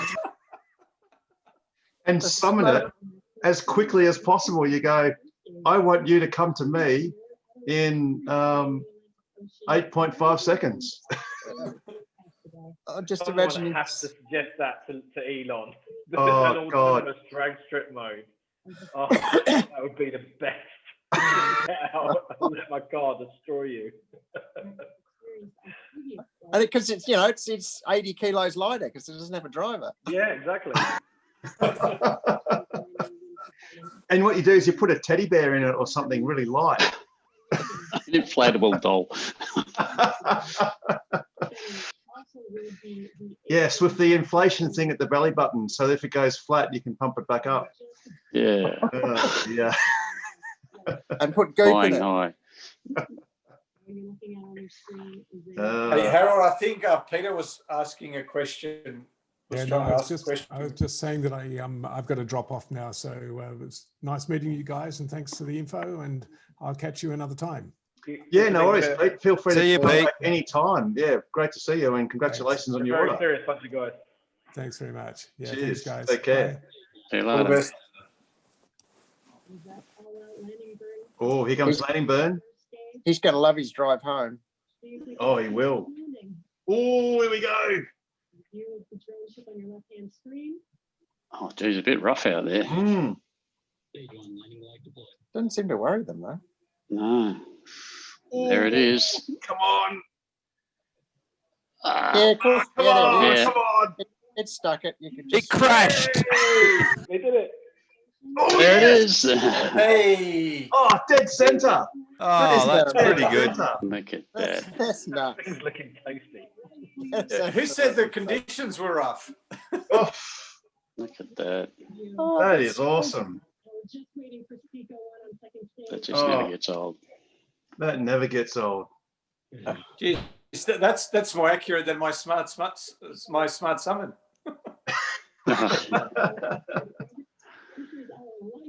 Got LiDAR. That just never gets old. That is. It's got a light. It probably has done. Yeah. Elon's not against LiDAR. He just doesn't like him in cars. Yeah. Hmm. How good's that? Unfortunately, actually, what's really weird is I'll just check that quietly. Is normally their deploy is pretty quick, but I think this one's going to take a while.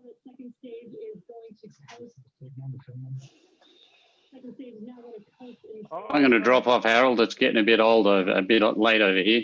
12:15, 11 now. Oh, wow. Yeah, no worries. Yeah. Thanks for staying up. That's Yeah, awesome to it's see. all right. I wanted to see the launch, and it's good to catch up every now and again. Yeah, cool. Are you going to Nice come to back see to you, Perth Paul. anytime soon, or you're? I'm scheduled to come back end of July. I don't know what Yeah, cool. how to do with my contract, so I'll just have to wait and see. Yeah, no worries. Yeah, but Excellent. I've still got my house and everything over there, my boat and everything, so I've got to come back at some point. Oh, if you need someone to make sure the boat's okay, take it for a bit of a spin, on the river. Yeah, we'll It's, all take turns. Yeah. It's a In fact, foiling A-class. oh, It's a foiling A-class, not my 40-foot catamaran. I sold that one. Oh, dear. cool. All right, we'll let you go on that note. Yeah, all right. We'll negotiate later another week. Another time. All right. All See right. you guys. Excellent. Good night. Take care, Paul. Cheers. See you, All Paul. right. See you, mate. See you later. Oh dear. So that's pretty good. So Pete, what's going on with the share price? So we're not. Oh, it's pre-trade, of course. But how's it looking? Are we going to be happy? 256 it was. 256. Oh, sorry, yeah, 850. Sorry, I just glanced over different. Oh, they haven't done another 5 to 1, have they? Harold's hard just skipped a beat. And isn't it Yeah, ironic? it's still 856. Yeah, cool. They did a 5 to 1 split, which obviously should have been a 10 to 1 because it just made sense to be 10. It would have been easier. But I mean, now the shares aren't all that affordable anymore. Again, like it's Have to split them again. well. I'm going to have thousands and thousands of shares as long as I live to 100. Yes. But I mean, Amazon are sitting at about 3,100 US, so they haven't split. Berkshire Hathaway is about 150 grand a share. Yeah, crazy. Yeah, true. And there were companies that made a business out of selling fractional shares of those shares, of the Berkshire Hathaway shares. And I think, what's that discount broker that does that for Tesla as well, Pete? Robin Hood. Yes. Yeah, Robin Hood. Yeah, and there's a few others that do it. Yeah, yeah. So obviously it can be done. You can do it via CFDs as well. Yeah. Hey, I've got to change the subject. Yes. Autopilot. I love Autopilot, but each time I've been down to Eton and I've charged it, when I leave, it doesn't work. It just pulls to the centre of the road, and I've got to turn it off for about 20 minutes. Then it works again, right? Oh. So I thought, this is strange. So last time I took it down there, about 10 minutes before I got to Eton, it started playing up, and it just starts pulling to the centre of the road, and it'll literally drive over the centre line in Autopilot. I have to turn it off. Really? And just go on. Yep. So I took it into the guys, and they calibrated all the cameras, and it didn't make any darn difference. And I thought, well, maybe it's the software problem, and we'll see what happens with the next update. And in the meantime, I've spent some money and I've sold a few shares, and I got the advanced, the $5,000 option, and I love that Navigator Autopilot.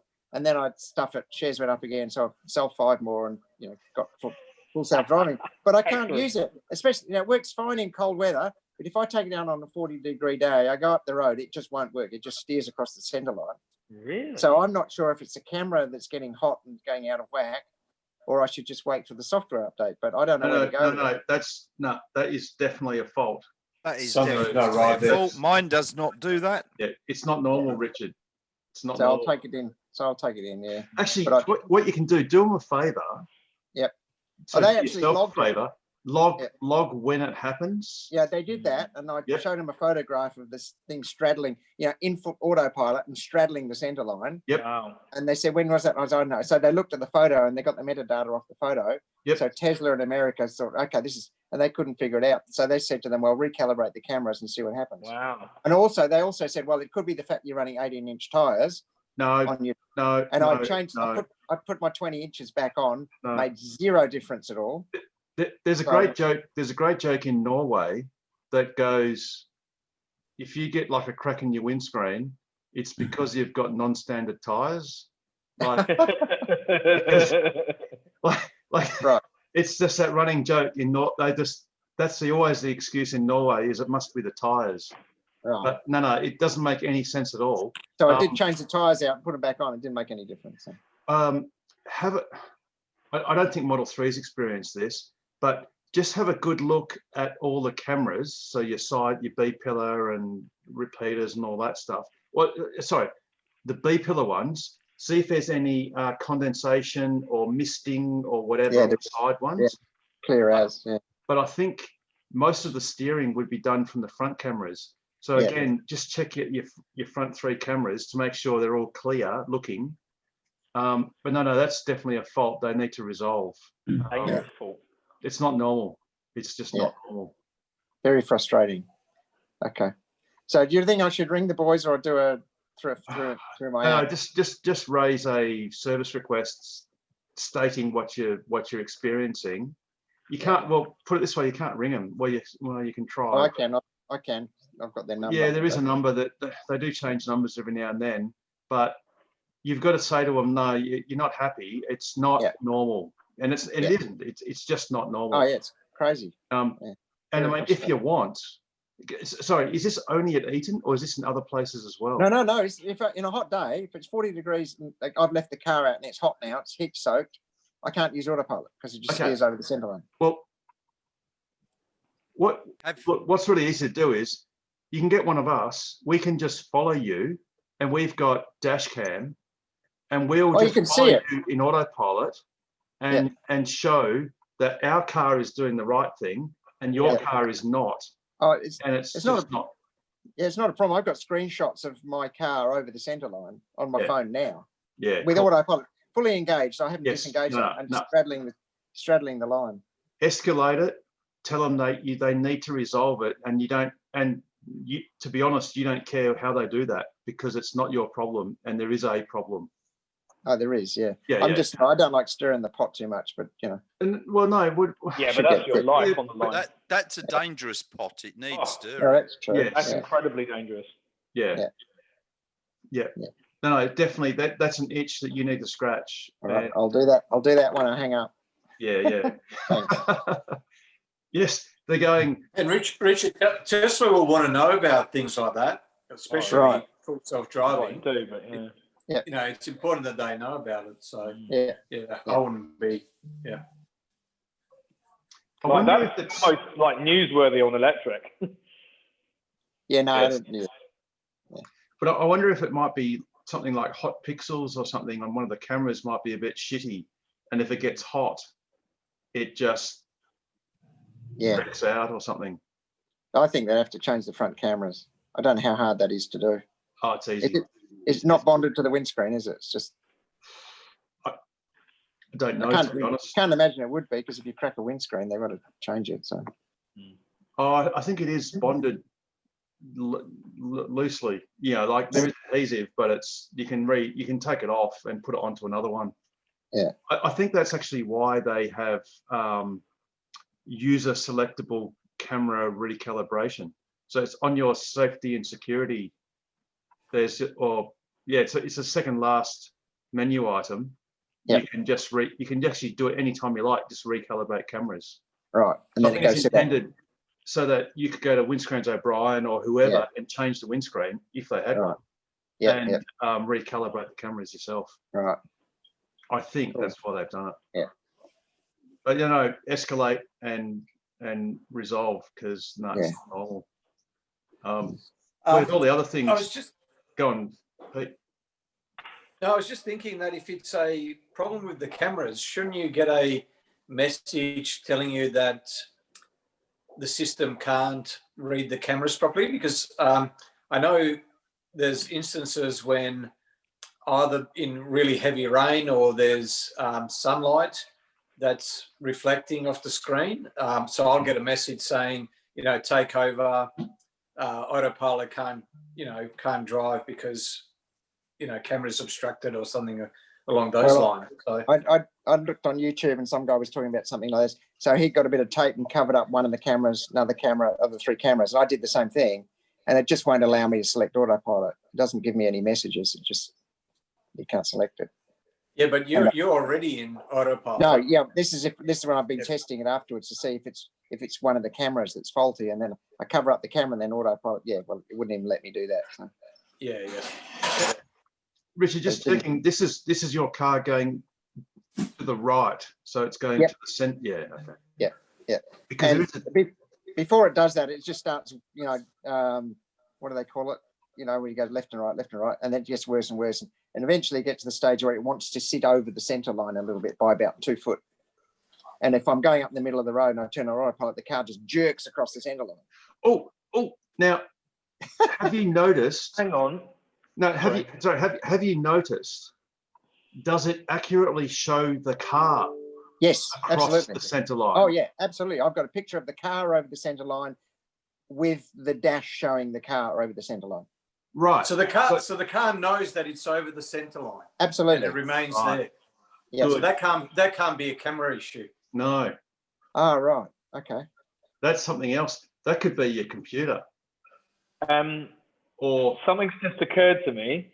So when I did my stupidness of deciding to mess around with the to try and correct the -2 degrees of rear camber on the Model S, and had a kit installed, when it then failed and collapsed into whatever state it then wanted to collapse into, it would basically veer the car across the road in Autopilot.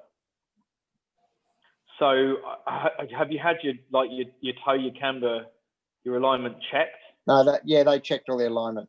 Yep. Right, okay. Yep. Not that then. No. Thank you. And I'm onto my second computer. It did it on both, so. Far out. Don't ask me why I'm on my second computer. Oh yes, we I are. told you not to ask. Well, I ding my rear quarter panel with my Lotus in the mirror, and I got a guy to come out and the paintless dent removal, and that was one time that the PPF saved me. But I made it accessible to him because he said he couldn't do it because of all the electrics. I said there's no electrics on that side; it's all on the other side. So before he came, I pulled out the subwoofer and all that. And when I did it, I undid the earth to the subwoofer. If you undo the earth to the subwoofer, even when the cars were powered off, there was enough power in the capacitors to fry the computer. So the computer's working fine, but when I pressed my button to talk to it didn't hear me. Like the microphone wasn't working, and I'd fried that part of the computer. So that was a $2,700 mistake. So it's got a new computer. It doesn't act any differently. Wow. Right. That shut you all up, isn't it? Eh? Anyway, have a lovely night, won't you? And not much does that. Wow. There you go. Wow. Yeah, so the guys down the service know me, unfortunately. Yes. And You're as a taking it shareholder, very well. as a shareholder, I love your work there, Richard. Yeah, turnover's always good. Good to support the company. My God. You were actually driving forward. You were actually driving forward, weren't you? Driving forward. Not backwards. No, I was pushing the Lotus out, and you got past it, but the Oh, no, I mean the autopilot issue. Well, I don't put autopilot on in reverse very often. No. Someday you will. I can definitely state I've never tried that. No, I haven't either. I want to try it now. Another car. I think it might be the VW that the Volkswagen. Or not quite sure. It's actually faster than the Tesla in reverse. Yes, in reverse. That's the only time it's faster. Yes, that's right. I love that. And that's only because the Tesla has a 15 kilometre limit. Yeah, It's governed down. yeah, exactly. Hey, Richard, Yep. have you tried Autopilot while you're towing in the Model 3? Yeah, only with bikes on the back. Okay. Works fine. Yep. Until it wants to kill me.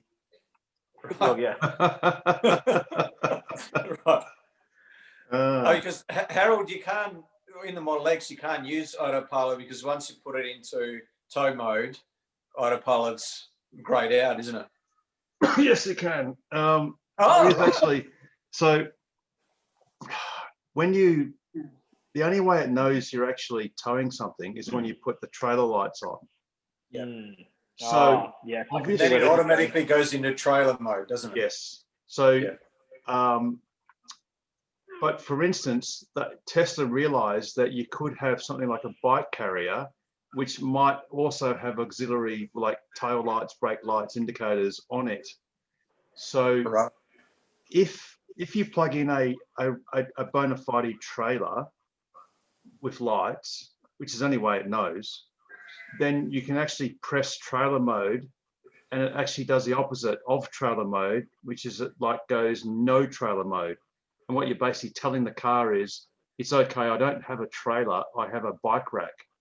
And then its policy is that you can engage autopilot or navigate in autopilot, etc. So if you were naughty, bit like if you weren't quite a passenger playing solitaire and you pressed the button and said, no, there's no trailer here, move along, it's just a bike rack, then I dare say you could probably have a 6-horse float on the back of your Model X going down the freeway on autopilot, because what could possibly go wrong?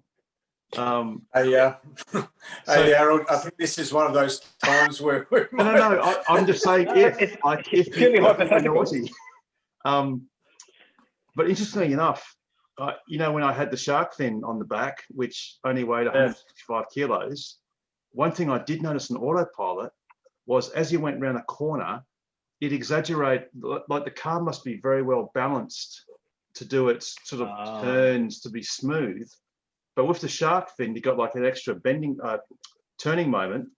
So the car would sort of fishtail around the corner. It would sort of like jerk around the corner because this thing I was not towing but holding up from the back was interfering with the dynamics. Yeah, right. But yeah, so basically getting back to trailer mode, for instance, say here's another fault of Tesla's, which well, Richard, you wouldn't notice because your car can't detect there's a trailer.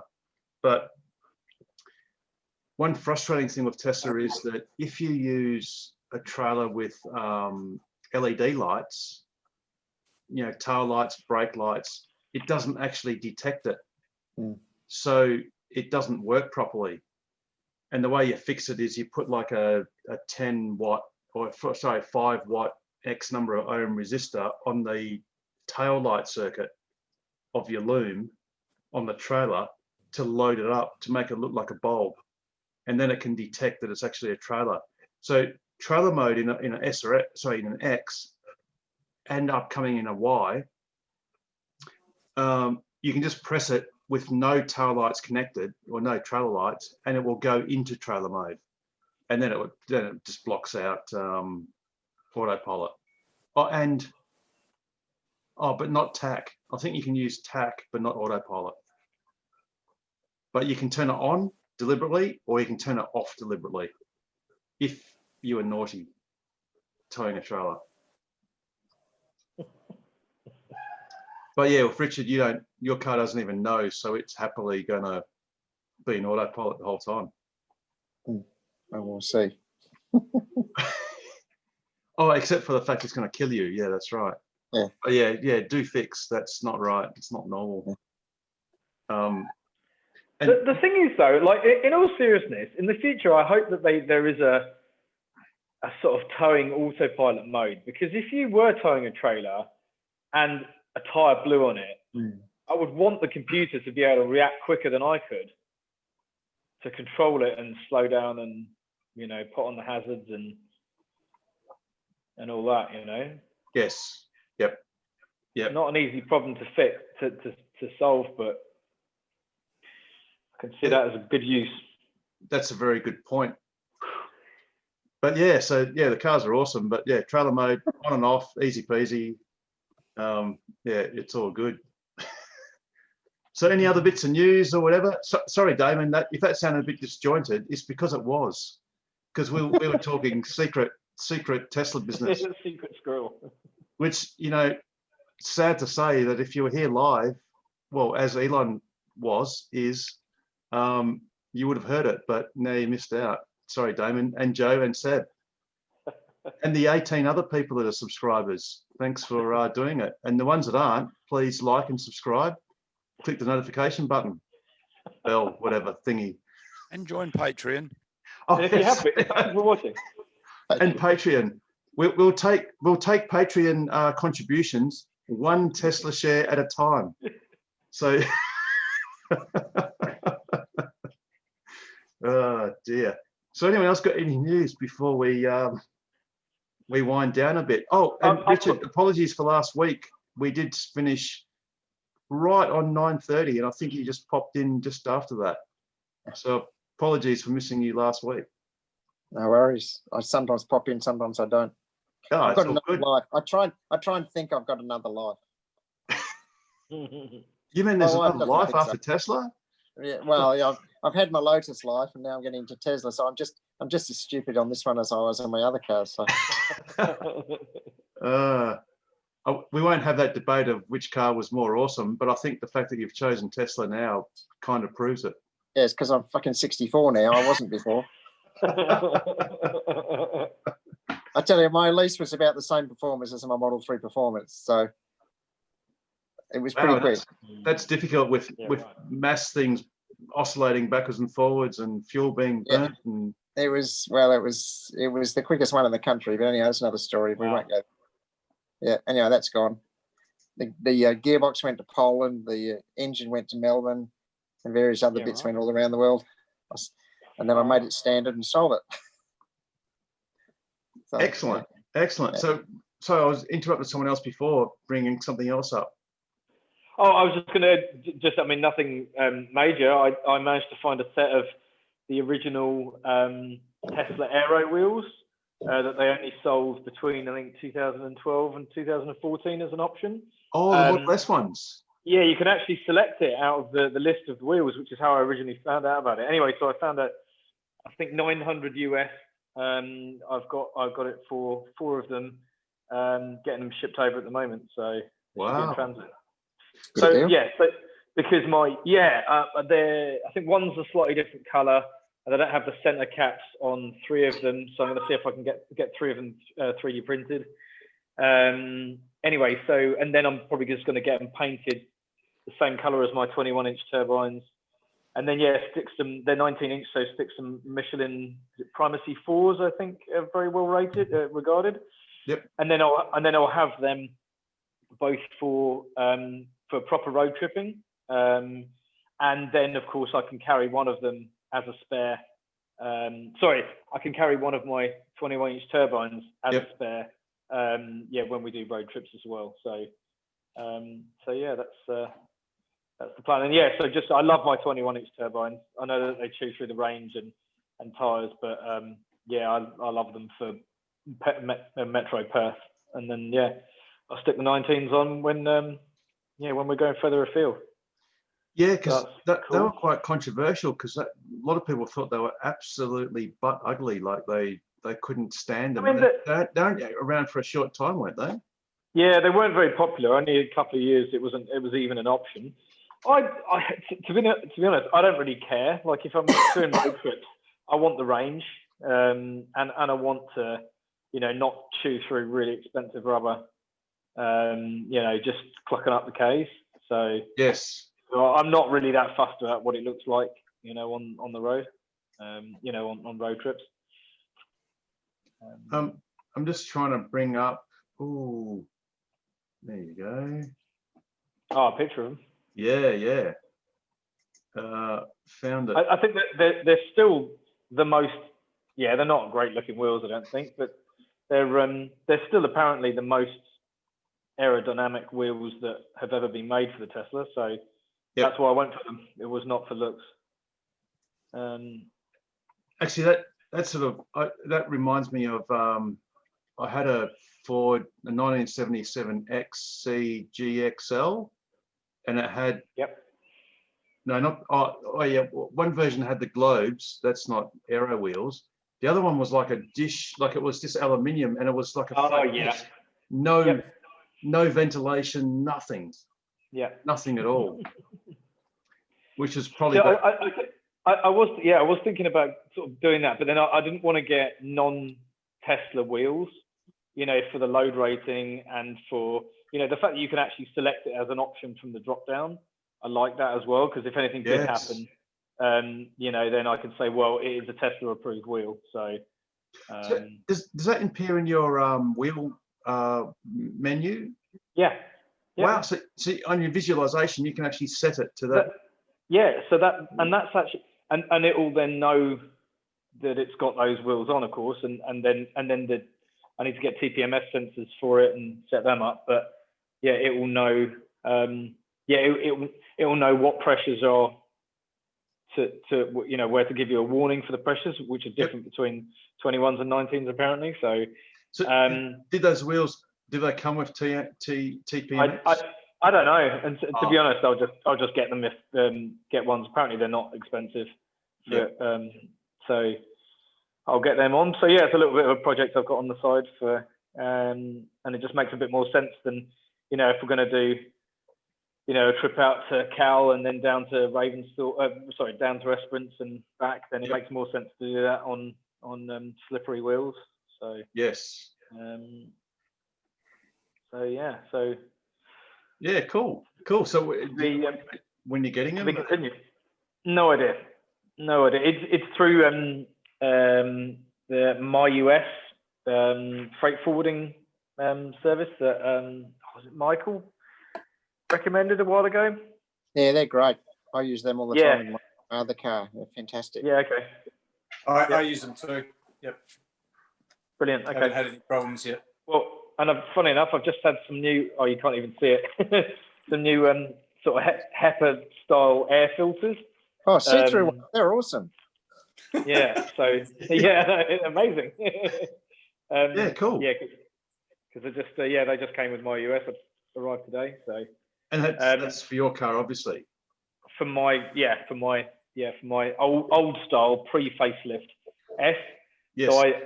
So I also gave one to Rob and Robin in exchange for some original windscreen wipers. So they should be running one now as well. But it's amazing. So annoyingly sometimes on the HVAC, you can put it on internal cab recirculate.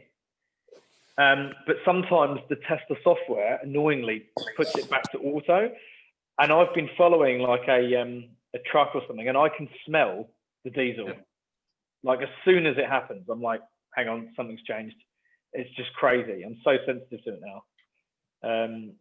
Actually, you just brought up a very good point which we could segue to, which is more of a question because I don't know what the Model 3s are doing, but how is the cabin overheat going? Was that still not working properly? No, it's not No, working not working. properly. Really? I'm Okay. waiting for 0.38, which apparently has been released, to see if that makes a difference. But there's a couple of people around not getting the problem. But when the temperature goes to about 62, 63 in the cabin, yeah, it's not good. Oh, I don't know if any of you guys saw one of the latest Bjorn Nyland videos where he was whinging about 50 degrees in the footwells of his Model 3. And I'm thinking, you've got to harden up there, Bjorn, because, you know, in Australia, we get 60 degrees plus. Yeah, I've just got into the habit at the moment of jumping out the car and turning and leaving the air conditioning on when I leave the car. Yeah, I do that. But isn't it funny? We've driven cars with vinyl seats. We're all old enough to remember vinyl, and I can't imagine what they must have got up to when you peel your skin off on the way back from the beach. And to add insult to injury, you have that the metal bit of your seat buckle, of your seatbelt buckle. Oh yeah. And that would ow, ow. The receiver, not the male part, the female bit, which would just go slap on the side of your. Oh man. The branding iron, you mean? Oh. While you're listening to AM radio with like popcorn playing, and you feel like a bit of popcorn in your HR Holden with no aircon. Oh man. It's funny you say, Richard, before about the aircon doing its own thing and going to auto and bringing fresh air. Apart from the cabin overheat not working properly, one of my frustrations lately has been I deliberately leave my car on auto, the aircon on auto, but I force recirculate, which you can do. It turns the recirculate from a grayed out blue to a hard blue, like a bright blue. So everything else is auto, but recirculate is mandated on. But you hop out of the car, go shopping, whatever, hop back in, start up, and you go, why is the car different? And it's because it's reverted back to auto, or it's reverted back to a low fan mode for the temperature you've set, like not hard enough. And then you sort of put it back on auto, or yes, you got to adjust the fan up, and then it blows harder, then press auto, and then it goes, oh yes, I'm supposed to go harder. So I think at the moment, the aircon is just completely munted. It's just not, the HVAC's not working properly at all. There are many system settings that you set, and then the next time you jump back in the car, they've reverted back to a factory default or whatever, and it can be quite annoying. So Elon, I know you're watching, not necessarily live yet, but you're watching later, along with your mate Damon and Joe and Seb. Please just make it so, just fix it. Yeah. Before he does that, though, can we have the ability to control the charging from the app better? Oh, yeah, that'd be good. Yes. Just the current, just up and down, just it's not hard.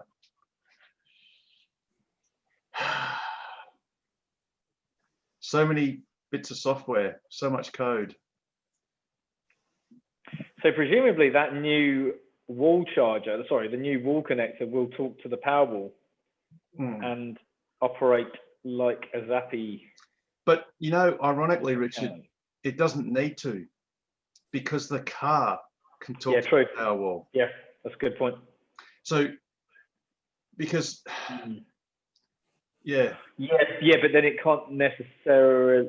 Yes, it can, because. But then it can't. No, but then it can't talk to whatever's supplying your car with power. If it's a. No. But no. But what it can do is you can have a standard HPWC, and in fact, you can have a standard EVSE. So, if, for instance, you have a three-phase EVSE, and you've got a circuit breaker that's 32 amps, three-phase, you can set your EVSE to offer 32 amps, three-phase. Yes. At all times. Then it's up to the car. Well, my car can take 24 amps, three-phase. Your car, Richard, can take 32 amps, three phase. 32, yeah.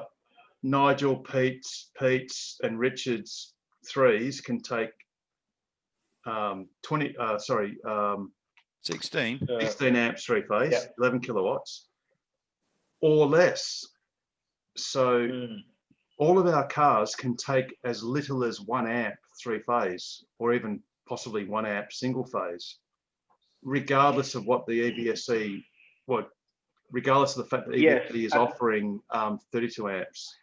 And in fact, I'll also almost contradict myself, because that's exactly what my home excess solar charging does now. I just set the car to accept 32 amps single phase, and then the Solar Edge EV charger, the inverter charger, will, put in the excess up to 32 amps. Sorry, not that it would ever get in excess of that, but yeah, it can put up to 5. Up to 5 kilowatt, or up to nearly, just over 8 kilowatt if I tell it just to put full power, draw off the grid, put the solar in. And it does, and it just varies it, and I'll watch the car do that and go through all the amps. So what the car could actually do is, you could have any EVSE, a HPW, a standard, an old HPWC or anything else, offering full rate, but the car through the internet could talk to the Powerwall, which has the gateway, which knows what's entering or leaving the grid. And you forget about the EVSE as an intermediate step. You just have the two high-level conversations between the Powerwall and the car. So that's really easy. So you don't actually need the Generation 3 HPWC. Sure. I mean, and you never did need it. I know Tesla, they did do a survey out to Germany to see what the interest would be in participating with virtual power plant. Not so much producing power, because it's not vehicle to grid, but it's more moderating or modulating when and if you charge your car, which is almost as beneficial to the grid as actually producing power, because the absence of consuming it is the same as producing it. Sure. Basically. But yeah, there you go. But it was still interesting of Peter to say that Harry said to him, third hand, that new HPWC is coming, which is cool. Well, and one of the things that actually interests me the most about it is the fact that if I've got this correct, that you could do payments through it. Yes, that's right. Yes.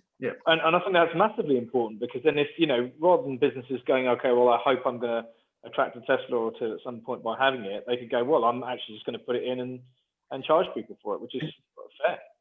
And what's interesting again is, if you presume it's only going to be used for Teslas, because a lot of these HPWCs are locked to Tesla, they didn't have to do that either, because the car can actually report to Tesla how much it drew from that HPWC, because it knows it's a HPWC.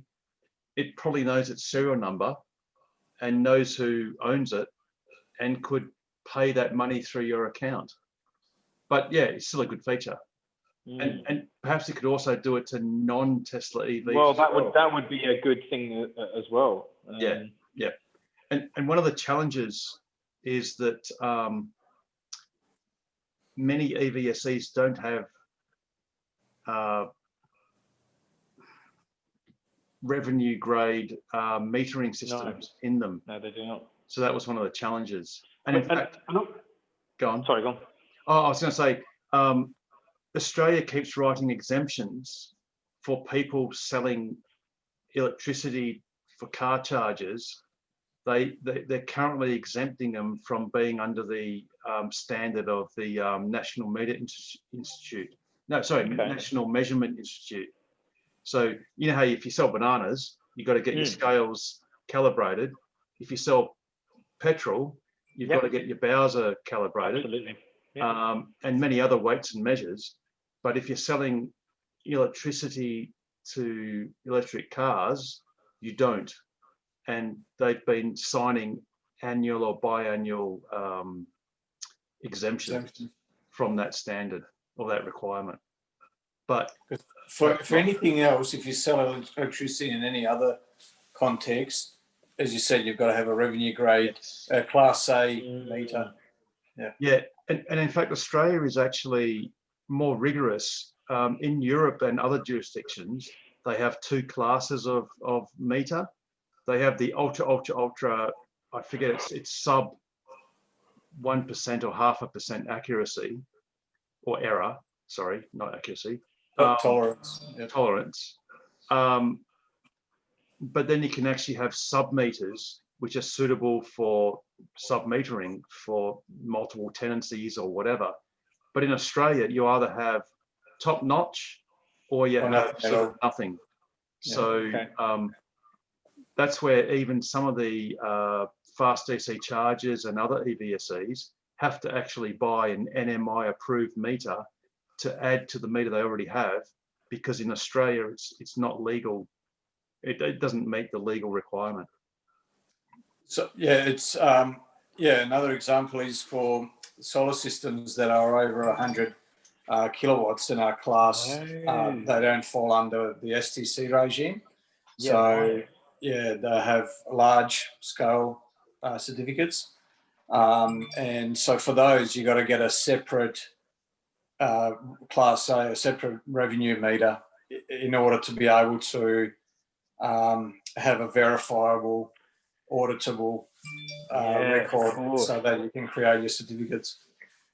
So, and I imagine that adds a lot of cost and it gets complications.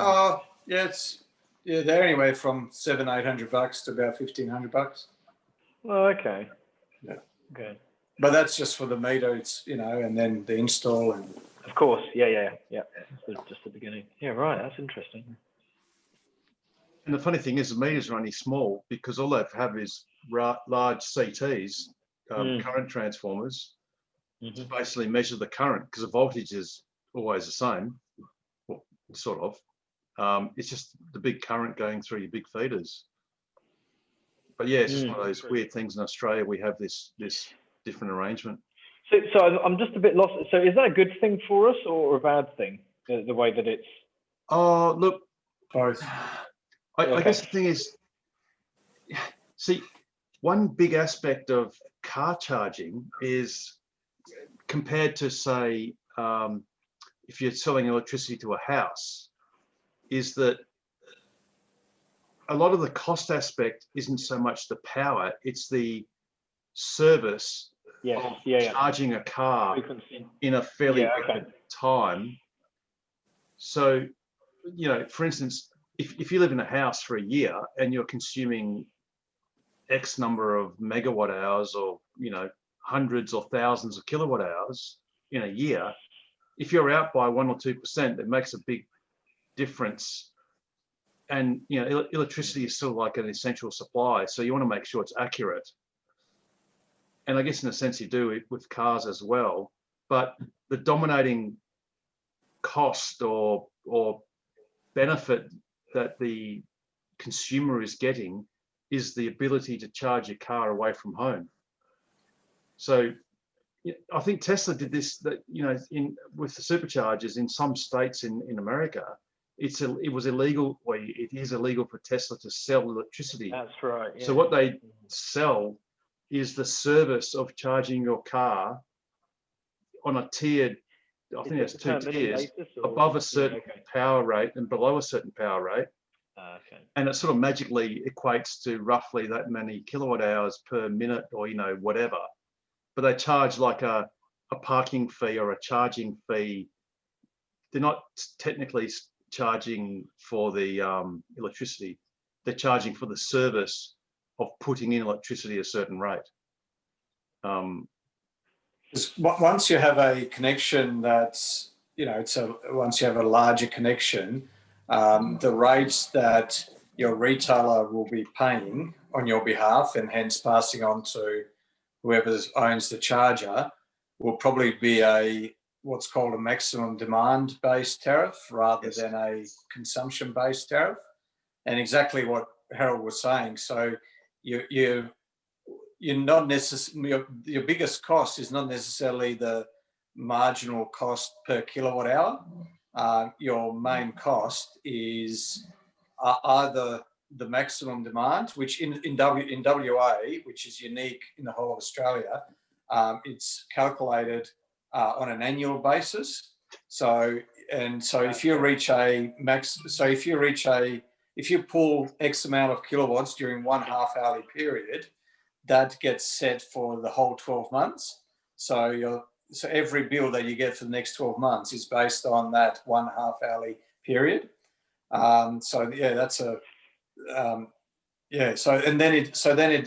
and if you're on that rate, then it's whether you consume X or Y amount of kilowatt hours, it doesn't matter because you're just charged on that max demand. So yeah, and the technical basis of that, or the rationale is, if you suddenly draw a whole lot of power in a short time, power as opposed to energy. So if you suddenly draw a lot of power, somewhere they've got to install a big transformer for capacity. Yeah, for capacity. They've got to upgrade a substation. They've got to upgrade a local feeder to provide for that amount of power instantaneously. You know, whereas if you can trickle charge, you can consume as much energy as you want, as long as you don't draw too much power.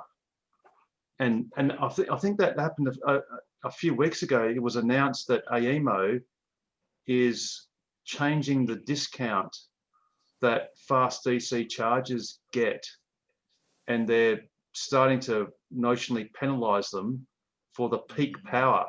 So even though you go to a site where there might be 3 or 4 fast DC chargers and one car charging for half an hour every 3 hours, they actually penalize them and say, well, no, we're going to rate your potential maximum charging rate and charge you for that capacity charge or that usage charge.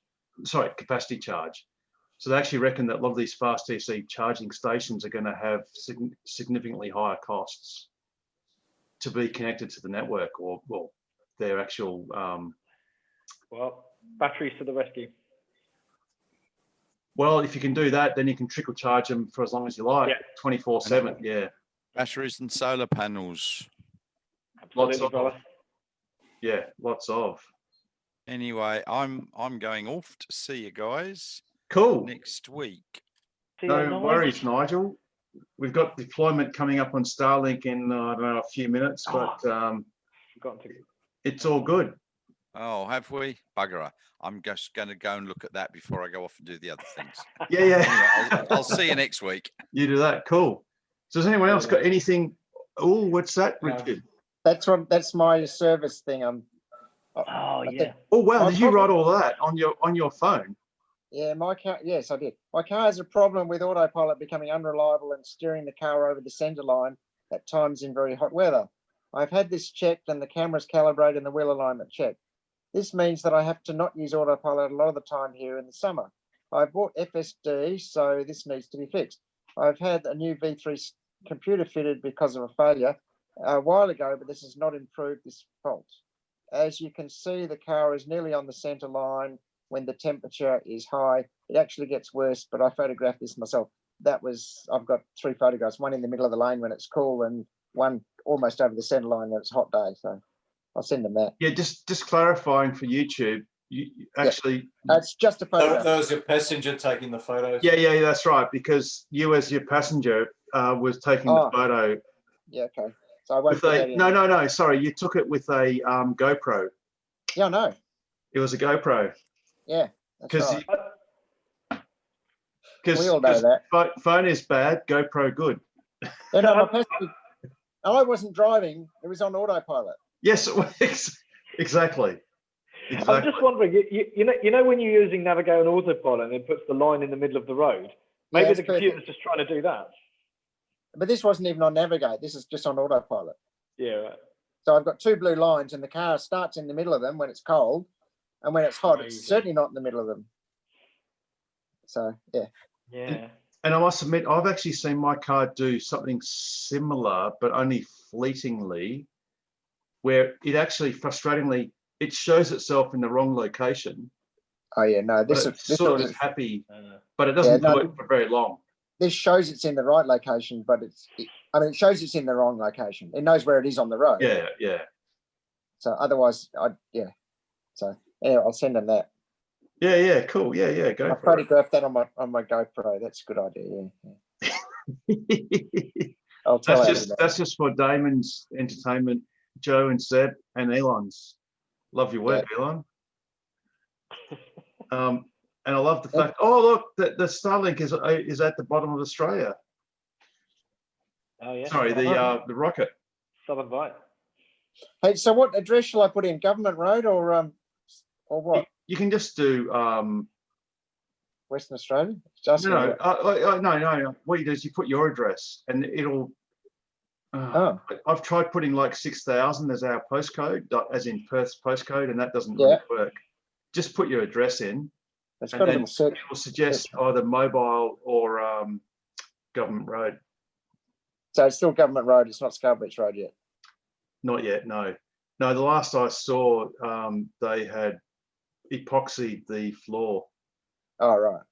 So that was, I don't know, a week or so ago. So they won't be at Osmond Park for a while. Oh, okay.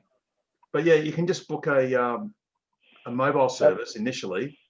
And all that'll happen is that Adam will get in contact with you and either move the booking or whatever. He's done that before. So yes. Yeah. Oh, look at mobile. Yeah, there you go. Okay. Cool. It's never come up with mobile service before. Oh, right. No, yeah, it does. No, it definitely does. Oh, that's new. I think we're coming up to deploy in the next probably 30 seconds. For some reason, my live stream link's a couple of seconds ahead of that one, but it's just probably through YouTube. Probably because it's going through Zoom, or well, I don't know. Actually, that's weird. No, are you directly on the SpaceX webcast? Yes. Okay. I'm on live. For some bizarre reason, the YouTube one runs a couple of seconds quicker. No, this is YouTube. Oh, mine's the other way around. Mine's slower. That is YouTube. Yeah, is that right? Yeah, because what I'm watching on my phone is a couple of seconds.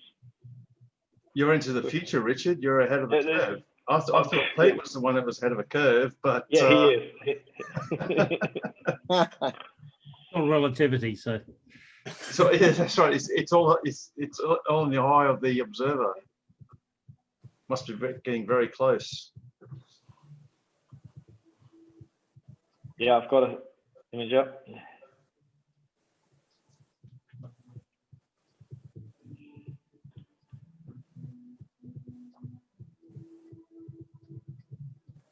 Here we go.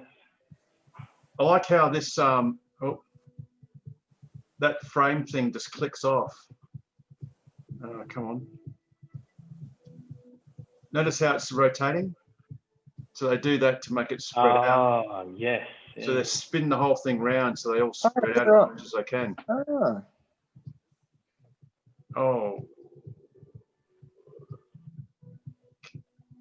Must be any second. Welcome back to our webcast.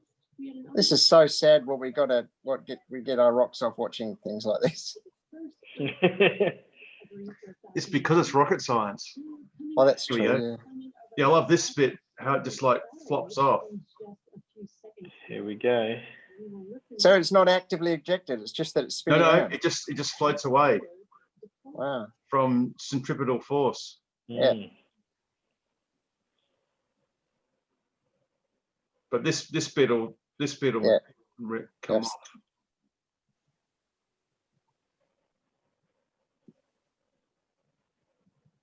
Boo.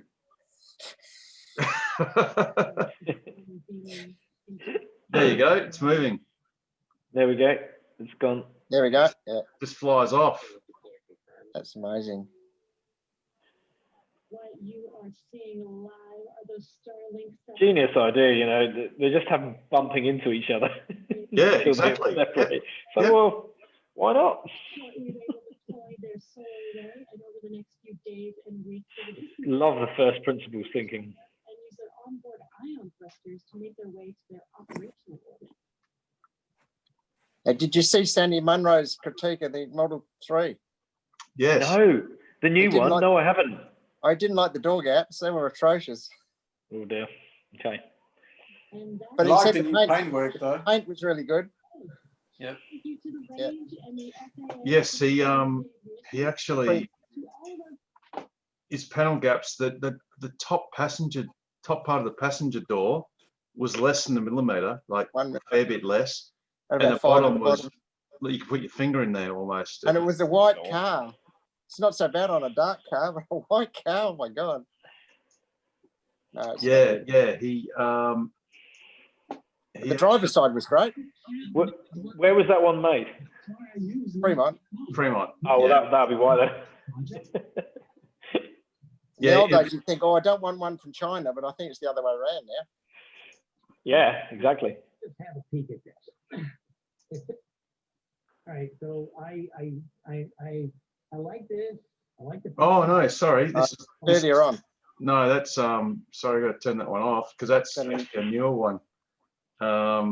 His original one, he gets his wedge out. He can't stick it in there. Yeah, he can't. It doesn't go. It doesn't fit. Videos. Can I tell you a terrible joke? Yeah, go. Always. What's blue and doesn't fit? Do I need to pause it? No, No, go on. it's just poor taste. A dead epileptic. We got a little bit of a. I'll bear that in mind. Thank you. But next time I speak to a neurologist. Curtain over there. Did you see how he makes the car come in? If they listen to any of Here we go. Look, how's this for special effects? Oh, this is great. Yeah, I love Look at it. this. Look at that. Oh, where's the car? Where's the car? It's coming. It's coming. How does he do that? That must have been one of those things, those obelisks they found out in the bush somewhere. Oh, Yes, that's right. Well, So, the so gap at the top and the gap at the bottom is not the same. yeah, look at that gap there. Look at Dare I? Oh, yeah. Oh, God. Dare I? look at that. You can see it naked eye from there. Yeah, they're awful. It's terrible. Dare I do I mean, it? how do they let that go, like, through quality control? Like, It actually is smooth. The guys who are checking the paint, they're all blind, so they have really good feel. Hired the guy in charge of the paint department. like So Actually, let me get my little. Uh-oh. I watched thought I this. heard somewhere that. Oh, here we go. What's what? Uh-oh. Okay, so while everybody was getting into position, I got the opportunity to look a little bit. And the first thing is the paint job is far superior to anything I've seen so far off the Tesla. All right, turn it off now, Harold. You guys laughed at me. Yeah, this is the good news. Okay, so this is a really nice paint job. Poverty So pearl white. that's number one that hit me. Number two, the chrome's gone. And we all know I don't really fancy chrome. The big problem for me right off the bat, as soon as it rolled in fact, I think it might be on the original shot, is what's going on here? This is, I can't even get my little stick in here. This if one of the cars in China got let out the door with that, the person would be flogged. It's you're banging up against pipe. So again, we're getting into the build issues. I don't understand why. I guess, I don't know if the YouTube algorithm will ping us for copying Sandy, but maybe not. But yeah, there you go. It's the gaps. It's all about the gaps. Man, so bad. But I thought I heard somewhere that Tesla's looking at using cameras for quality control now, video cameras. So already. Yeah. But I hope they do the cameras at the time they actually install the panel to go, whoop, stop, or yeah. I don't know how they do it. And the frustrating thing is Sandy has said many times, he knows the people that can solve that problem. He's named them. He's gone, Yeah. Speak to Joe Blogs or blah, blah, blah, and he'll sort that out for you. Pay him, 300K and he'll just sort it. This is the other side of Tesla having a demand problem, not a supply problem. Sorry. Supply problem, not a demand problem. Yes. Yeah. Because they're like, well, just get them out the door. Just get them gone. We'll fix it in service if we need to. And yeah. And for as long as anyone, when they deliver the car, can say, well, it's a Tesla, it has, I forget what the term was, not mystique, idiosyncrasies, or it's just what, it's just, panel gaps, whatever, I guess the problem is we keep putting up with it. And I mean, one thing I said to someone was, well, when you're driving it, you're not seeing the panel gaps, which is true. And when you're driving along, they don't necessarily see them either. It's just when you stop. But that was the attitude that I had to adopt when my car got keyed back in the UK. I was like, well, when I'm driving it, I can't see them. Yeah, true. And nor can anyone else. Well, yeah, nor can most people. Only when I'm going fast enough. Oh dear. But yes, hey guys, did you? Sorry, just on a completely different topic. Did you see that StoreDot battery that can charge in 5 minutes? I heard Toby Hagen speak about it tonight on the wireless this evening. They claim it can put in 450 kilometers of range in 5 minutes. What type of chemistry is it? It's not. I think they're using silicon electrodes. Sorry. Okay. No. Yeah, because that's always been the holy grail, hasn't it? So you have to charge it. You have to charge it with a lightning bolt or something. 1.21 gigawatts. Well, that's the thing. They're saying that the limiting factor now is the actual chargers, rather than the battery. So 350 kilowatts is basically the max, isn't it now, with chargers? It is for CCS, yes, but they may be going for like maybe a megawatt or something. Sorry, I've completely missed this. Where's it come from, Pete? Sorry, who's made it? Israel. Yeah, it's an Israeli company called StoreDot, spelled STORE .dot. Yep. Yeah, and they're not just talking. It's not just the concept. They've actually manufactured, a commercial scale, but not just prototypes, but let me see if I can find it. Developed the world's first car battery that can be fully charged in just 5 minutes. Wow.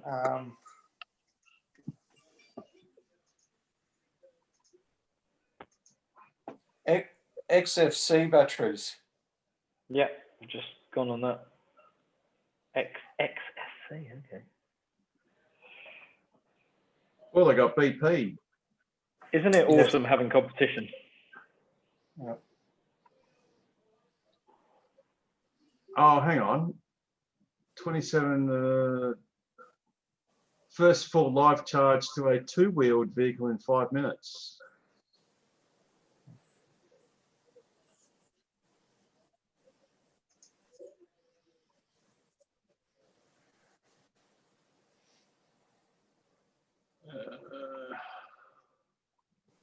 Cathode, anode, nanoparticles.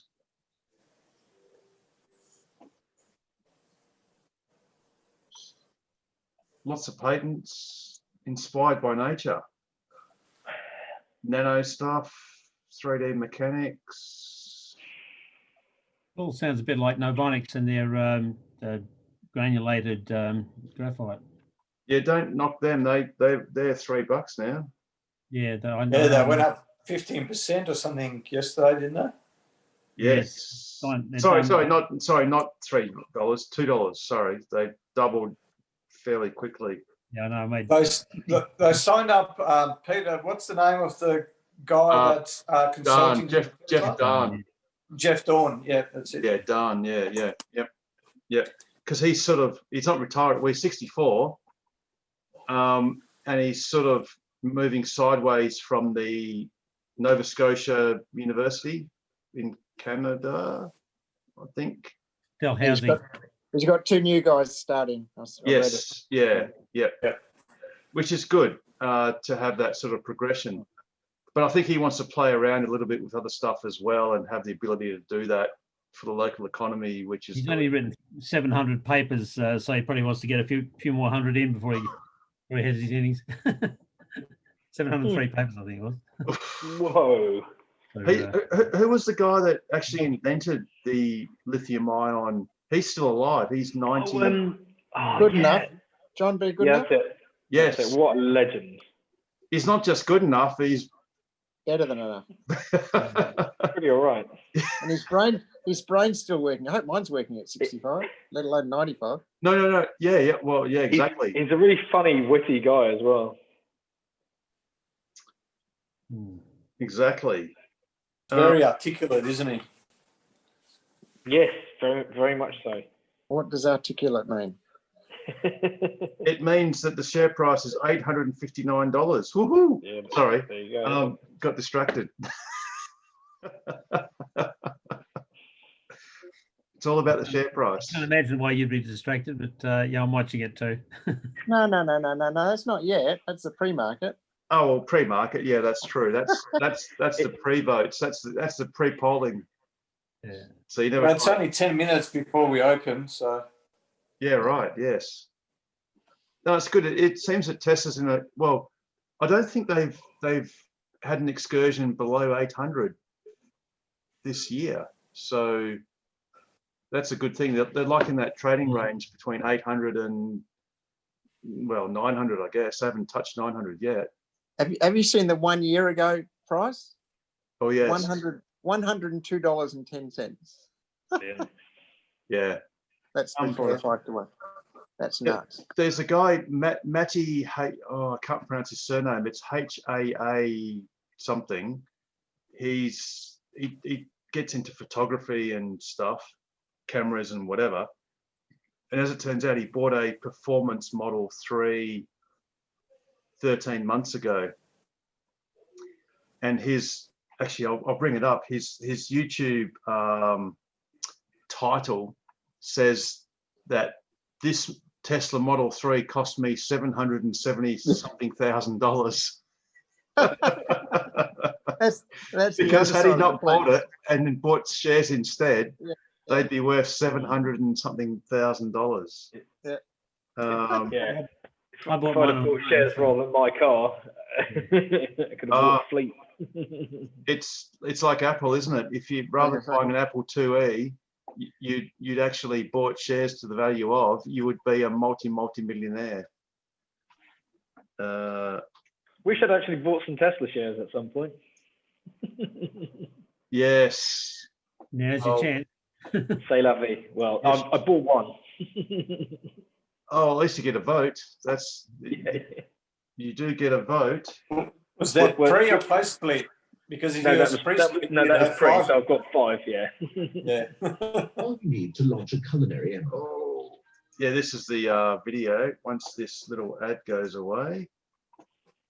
It was $777,618 and increasing. I think you see it there. How my Tesla Model 3 cost me. But he's, I mean, this guy's. That's the nature of the share market, though, isn't it?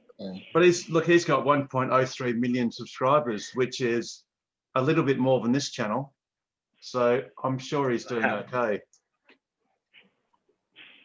I wouldn't say we've got 1.03 subscribers. We've got a little bit more than that, but we've definitely got the 03 part. We've got the 03.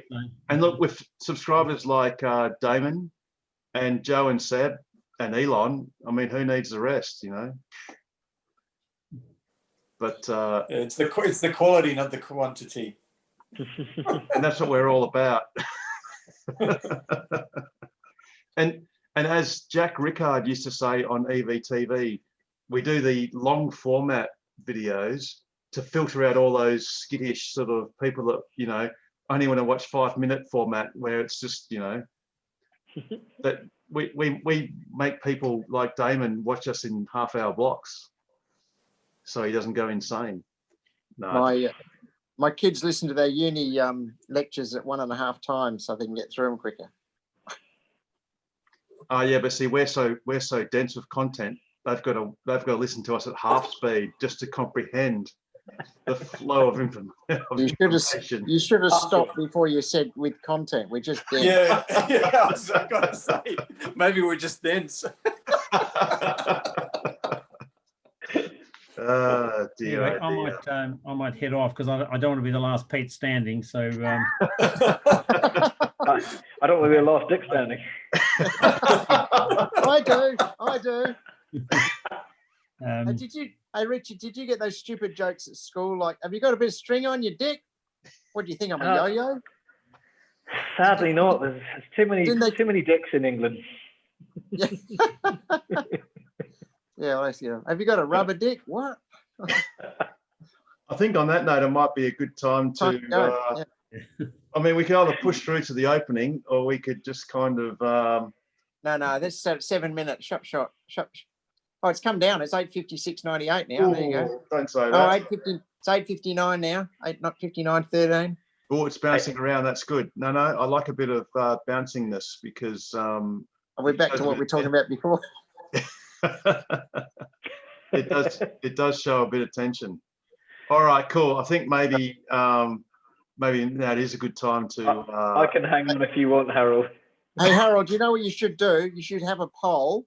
What's the price going to be after the earnings call? Ooh. There you go. I'll leave it with you. You got 8 days. You got 8 days. When after the earnings call?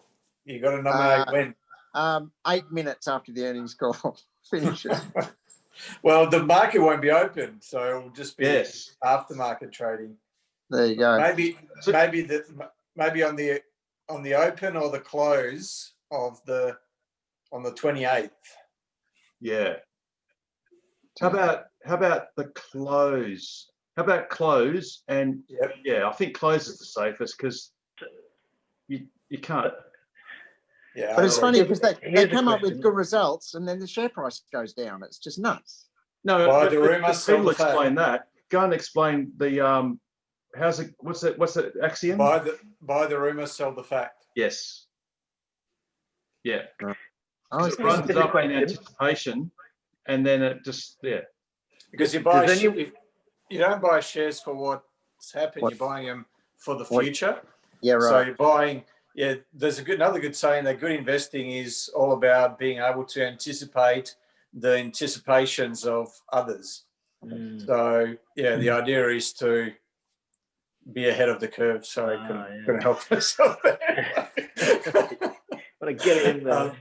So here's a question: do we reckon Starlink is going to IPO? Hey, we'll do it at some stage. Yeah. Well, I reckon we'll have X.com. That's for sure. That's a good point. That's a very good point. The thing is, didn't think of that.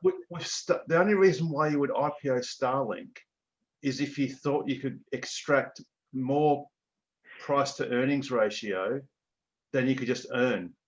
If you could get 20 PE or no, you want more, maybe 40 PE on Starlink to IPO it. Muskie could then say, well, I'm going to earn more money today than I would have to wait another 30 years to earn. So let's just make the money now and go to Mars and be done with it. Because he's never going to IPO SpaceX. No, it can't be. Well, it can't be a public company because he's been burned by that before. So they could IPO Starlink. Yes, and it would make sense if you could extract value from the market now. That you need the money. You need the money now. Basically, you're going to pull forward all those earnings now, and just let the shareholders enjoy the future fruits of it. Yep, man. If that IPOs, I'm in with everything I can afford. And all the cash you can put in one of their tunnels.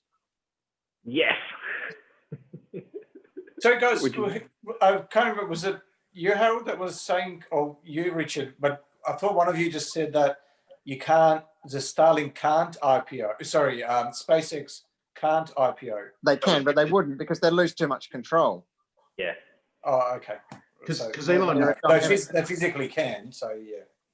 Because Elon wants, his stated goal of SpaceX is to take mankind, humankind, whatever, to Mars, which is not a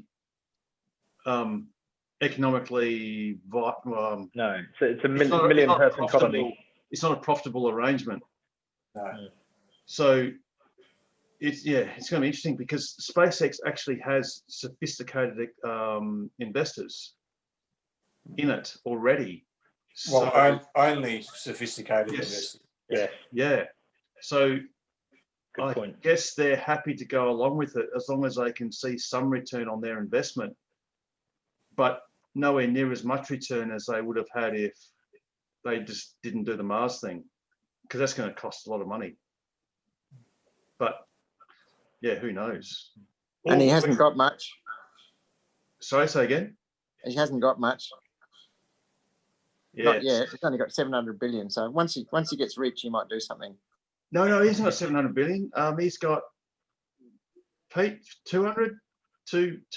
Oh yeah, sorry, yeah. Just past Jeff Bezos. Yeah, 250. Yeah, something like that. Yeah. Sorry, I was thinking of the company. So almost at opening, we've made it.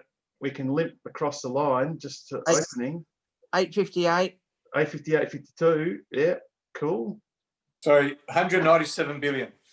Yeah. Ah, right. What time was that? Yeah, that's right. Is that on the pre-open? Sorry, it's 202 billion now. But yeah, okay. So if we get back to the point where Richard was saying, what are we going to predict after the earnings call? Because the earnings call is going to be pretty good news. China's fully cranking. Model Y, I reckon, will be going to nameplate a lot quicker than 3 because I already know how to do that. So there's going to be a lot of upside. They'll probably have to concede about the S's and X's, the refresh, because that'll be a direct question, which Elon could either say, oh, we're not going to talk about product releases and just bat it off that way. But then again, it might be an ideal time to actually admit to all those people, including myself, that have ordered one, to say, hey, your configuration is going to change because, you know, they're going to have to start making these things and delivering them. Howard, you've ordered another X? Not another one. I just ordered an X. I've ordered an X. Yes. Okay, but I mean a new one. You already have one. Yes, I have an old X. Yes. And I usually like to put my X's behind me because I look for the new. He's ordered a refresh. Yes. Well, put it this way: I've ordered an X, which, if it's a refresh, it'll be required. I will complete the order or complete the purchase, and if it's not a refresh, which I don't think it will be, as in, I don't think it won't be. Yeah. Then I'll just cancel it because the whole $150. Yeah. Did you see, Harold, that email where I'm not sure if it came from Elon, but from somewhere in Tesla management asking salespeople to get rid of any existing S and X stock. So, which I couldn't see on the Tesla site. I couldn't see anything left. And they've even got rid of the skateboards out of the showrooms. Yes. Yeah. Good point. That's very telling. That is very telling. That's actually more positive than just getting rid of. Well, actually, those two pieces of information, getting rid of the show cars and the sleds, is just like game over. Yep. Let me see. But getting rid of the skateboards, maybe that tells you that, you know, structural batteries, maybe. Well, or at least 4680s. Look, 46. Look, it's a dead set cert. It's a dead set cert, and I reckon they might actually bring the Plaid out early. The Plaid. Yep. I hope so. Yep. You better do something good because 852 at the moment. I'm going to go. See ya. See you, Richard. See you guys. Yeah, mate. All right, on that note, it might be a good time to finish it off. So I'd like to thank everyone for joining us. Elon, Damon, Joe, Seb, and others. Thanks for watching later. Love your work. Hope you love ours. Remember to like and subscribe. Hit the notification bell. And all you guys have a wonderful week. We'll be back next week. And we'll see what happens. It will be almost earnings call by then. So it'll be exciting times. And we shall be in the Biden era. Yeah. Oh yeah, indeed. Good point. Yeah, We'll be blue waving. God bless America, the land of the great car manufacturer. All righty. Good night, all. Take care of yourselves. Hey guys. Cheers. You too. Guys, cheers. Yeah.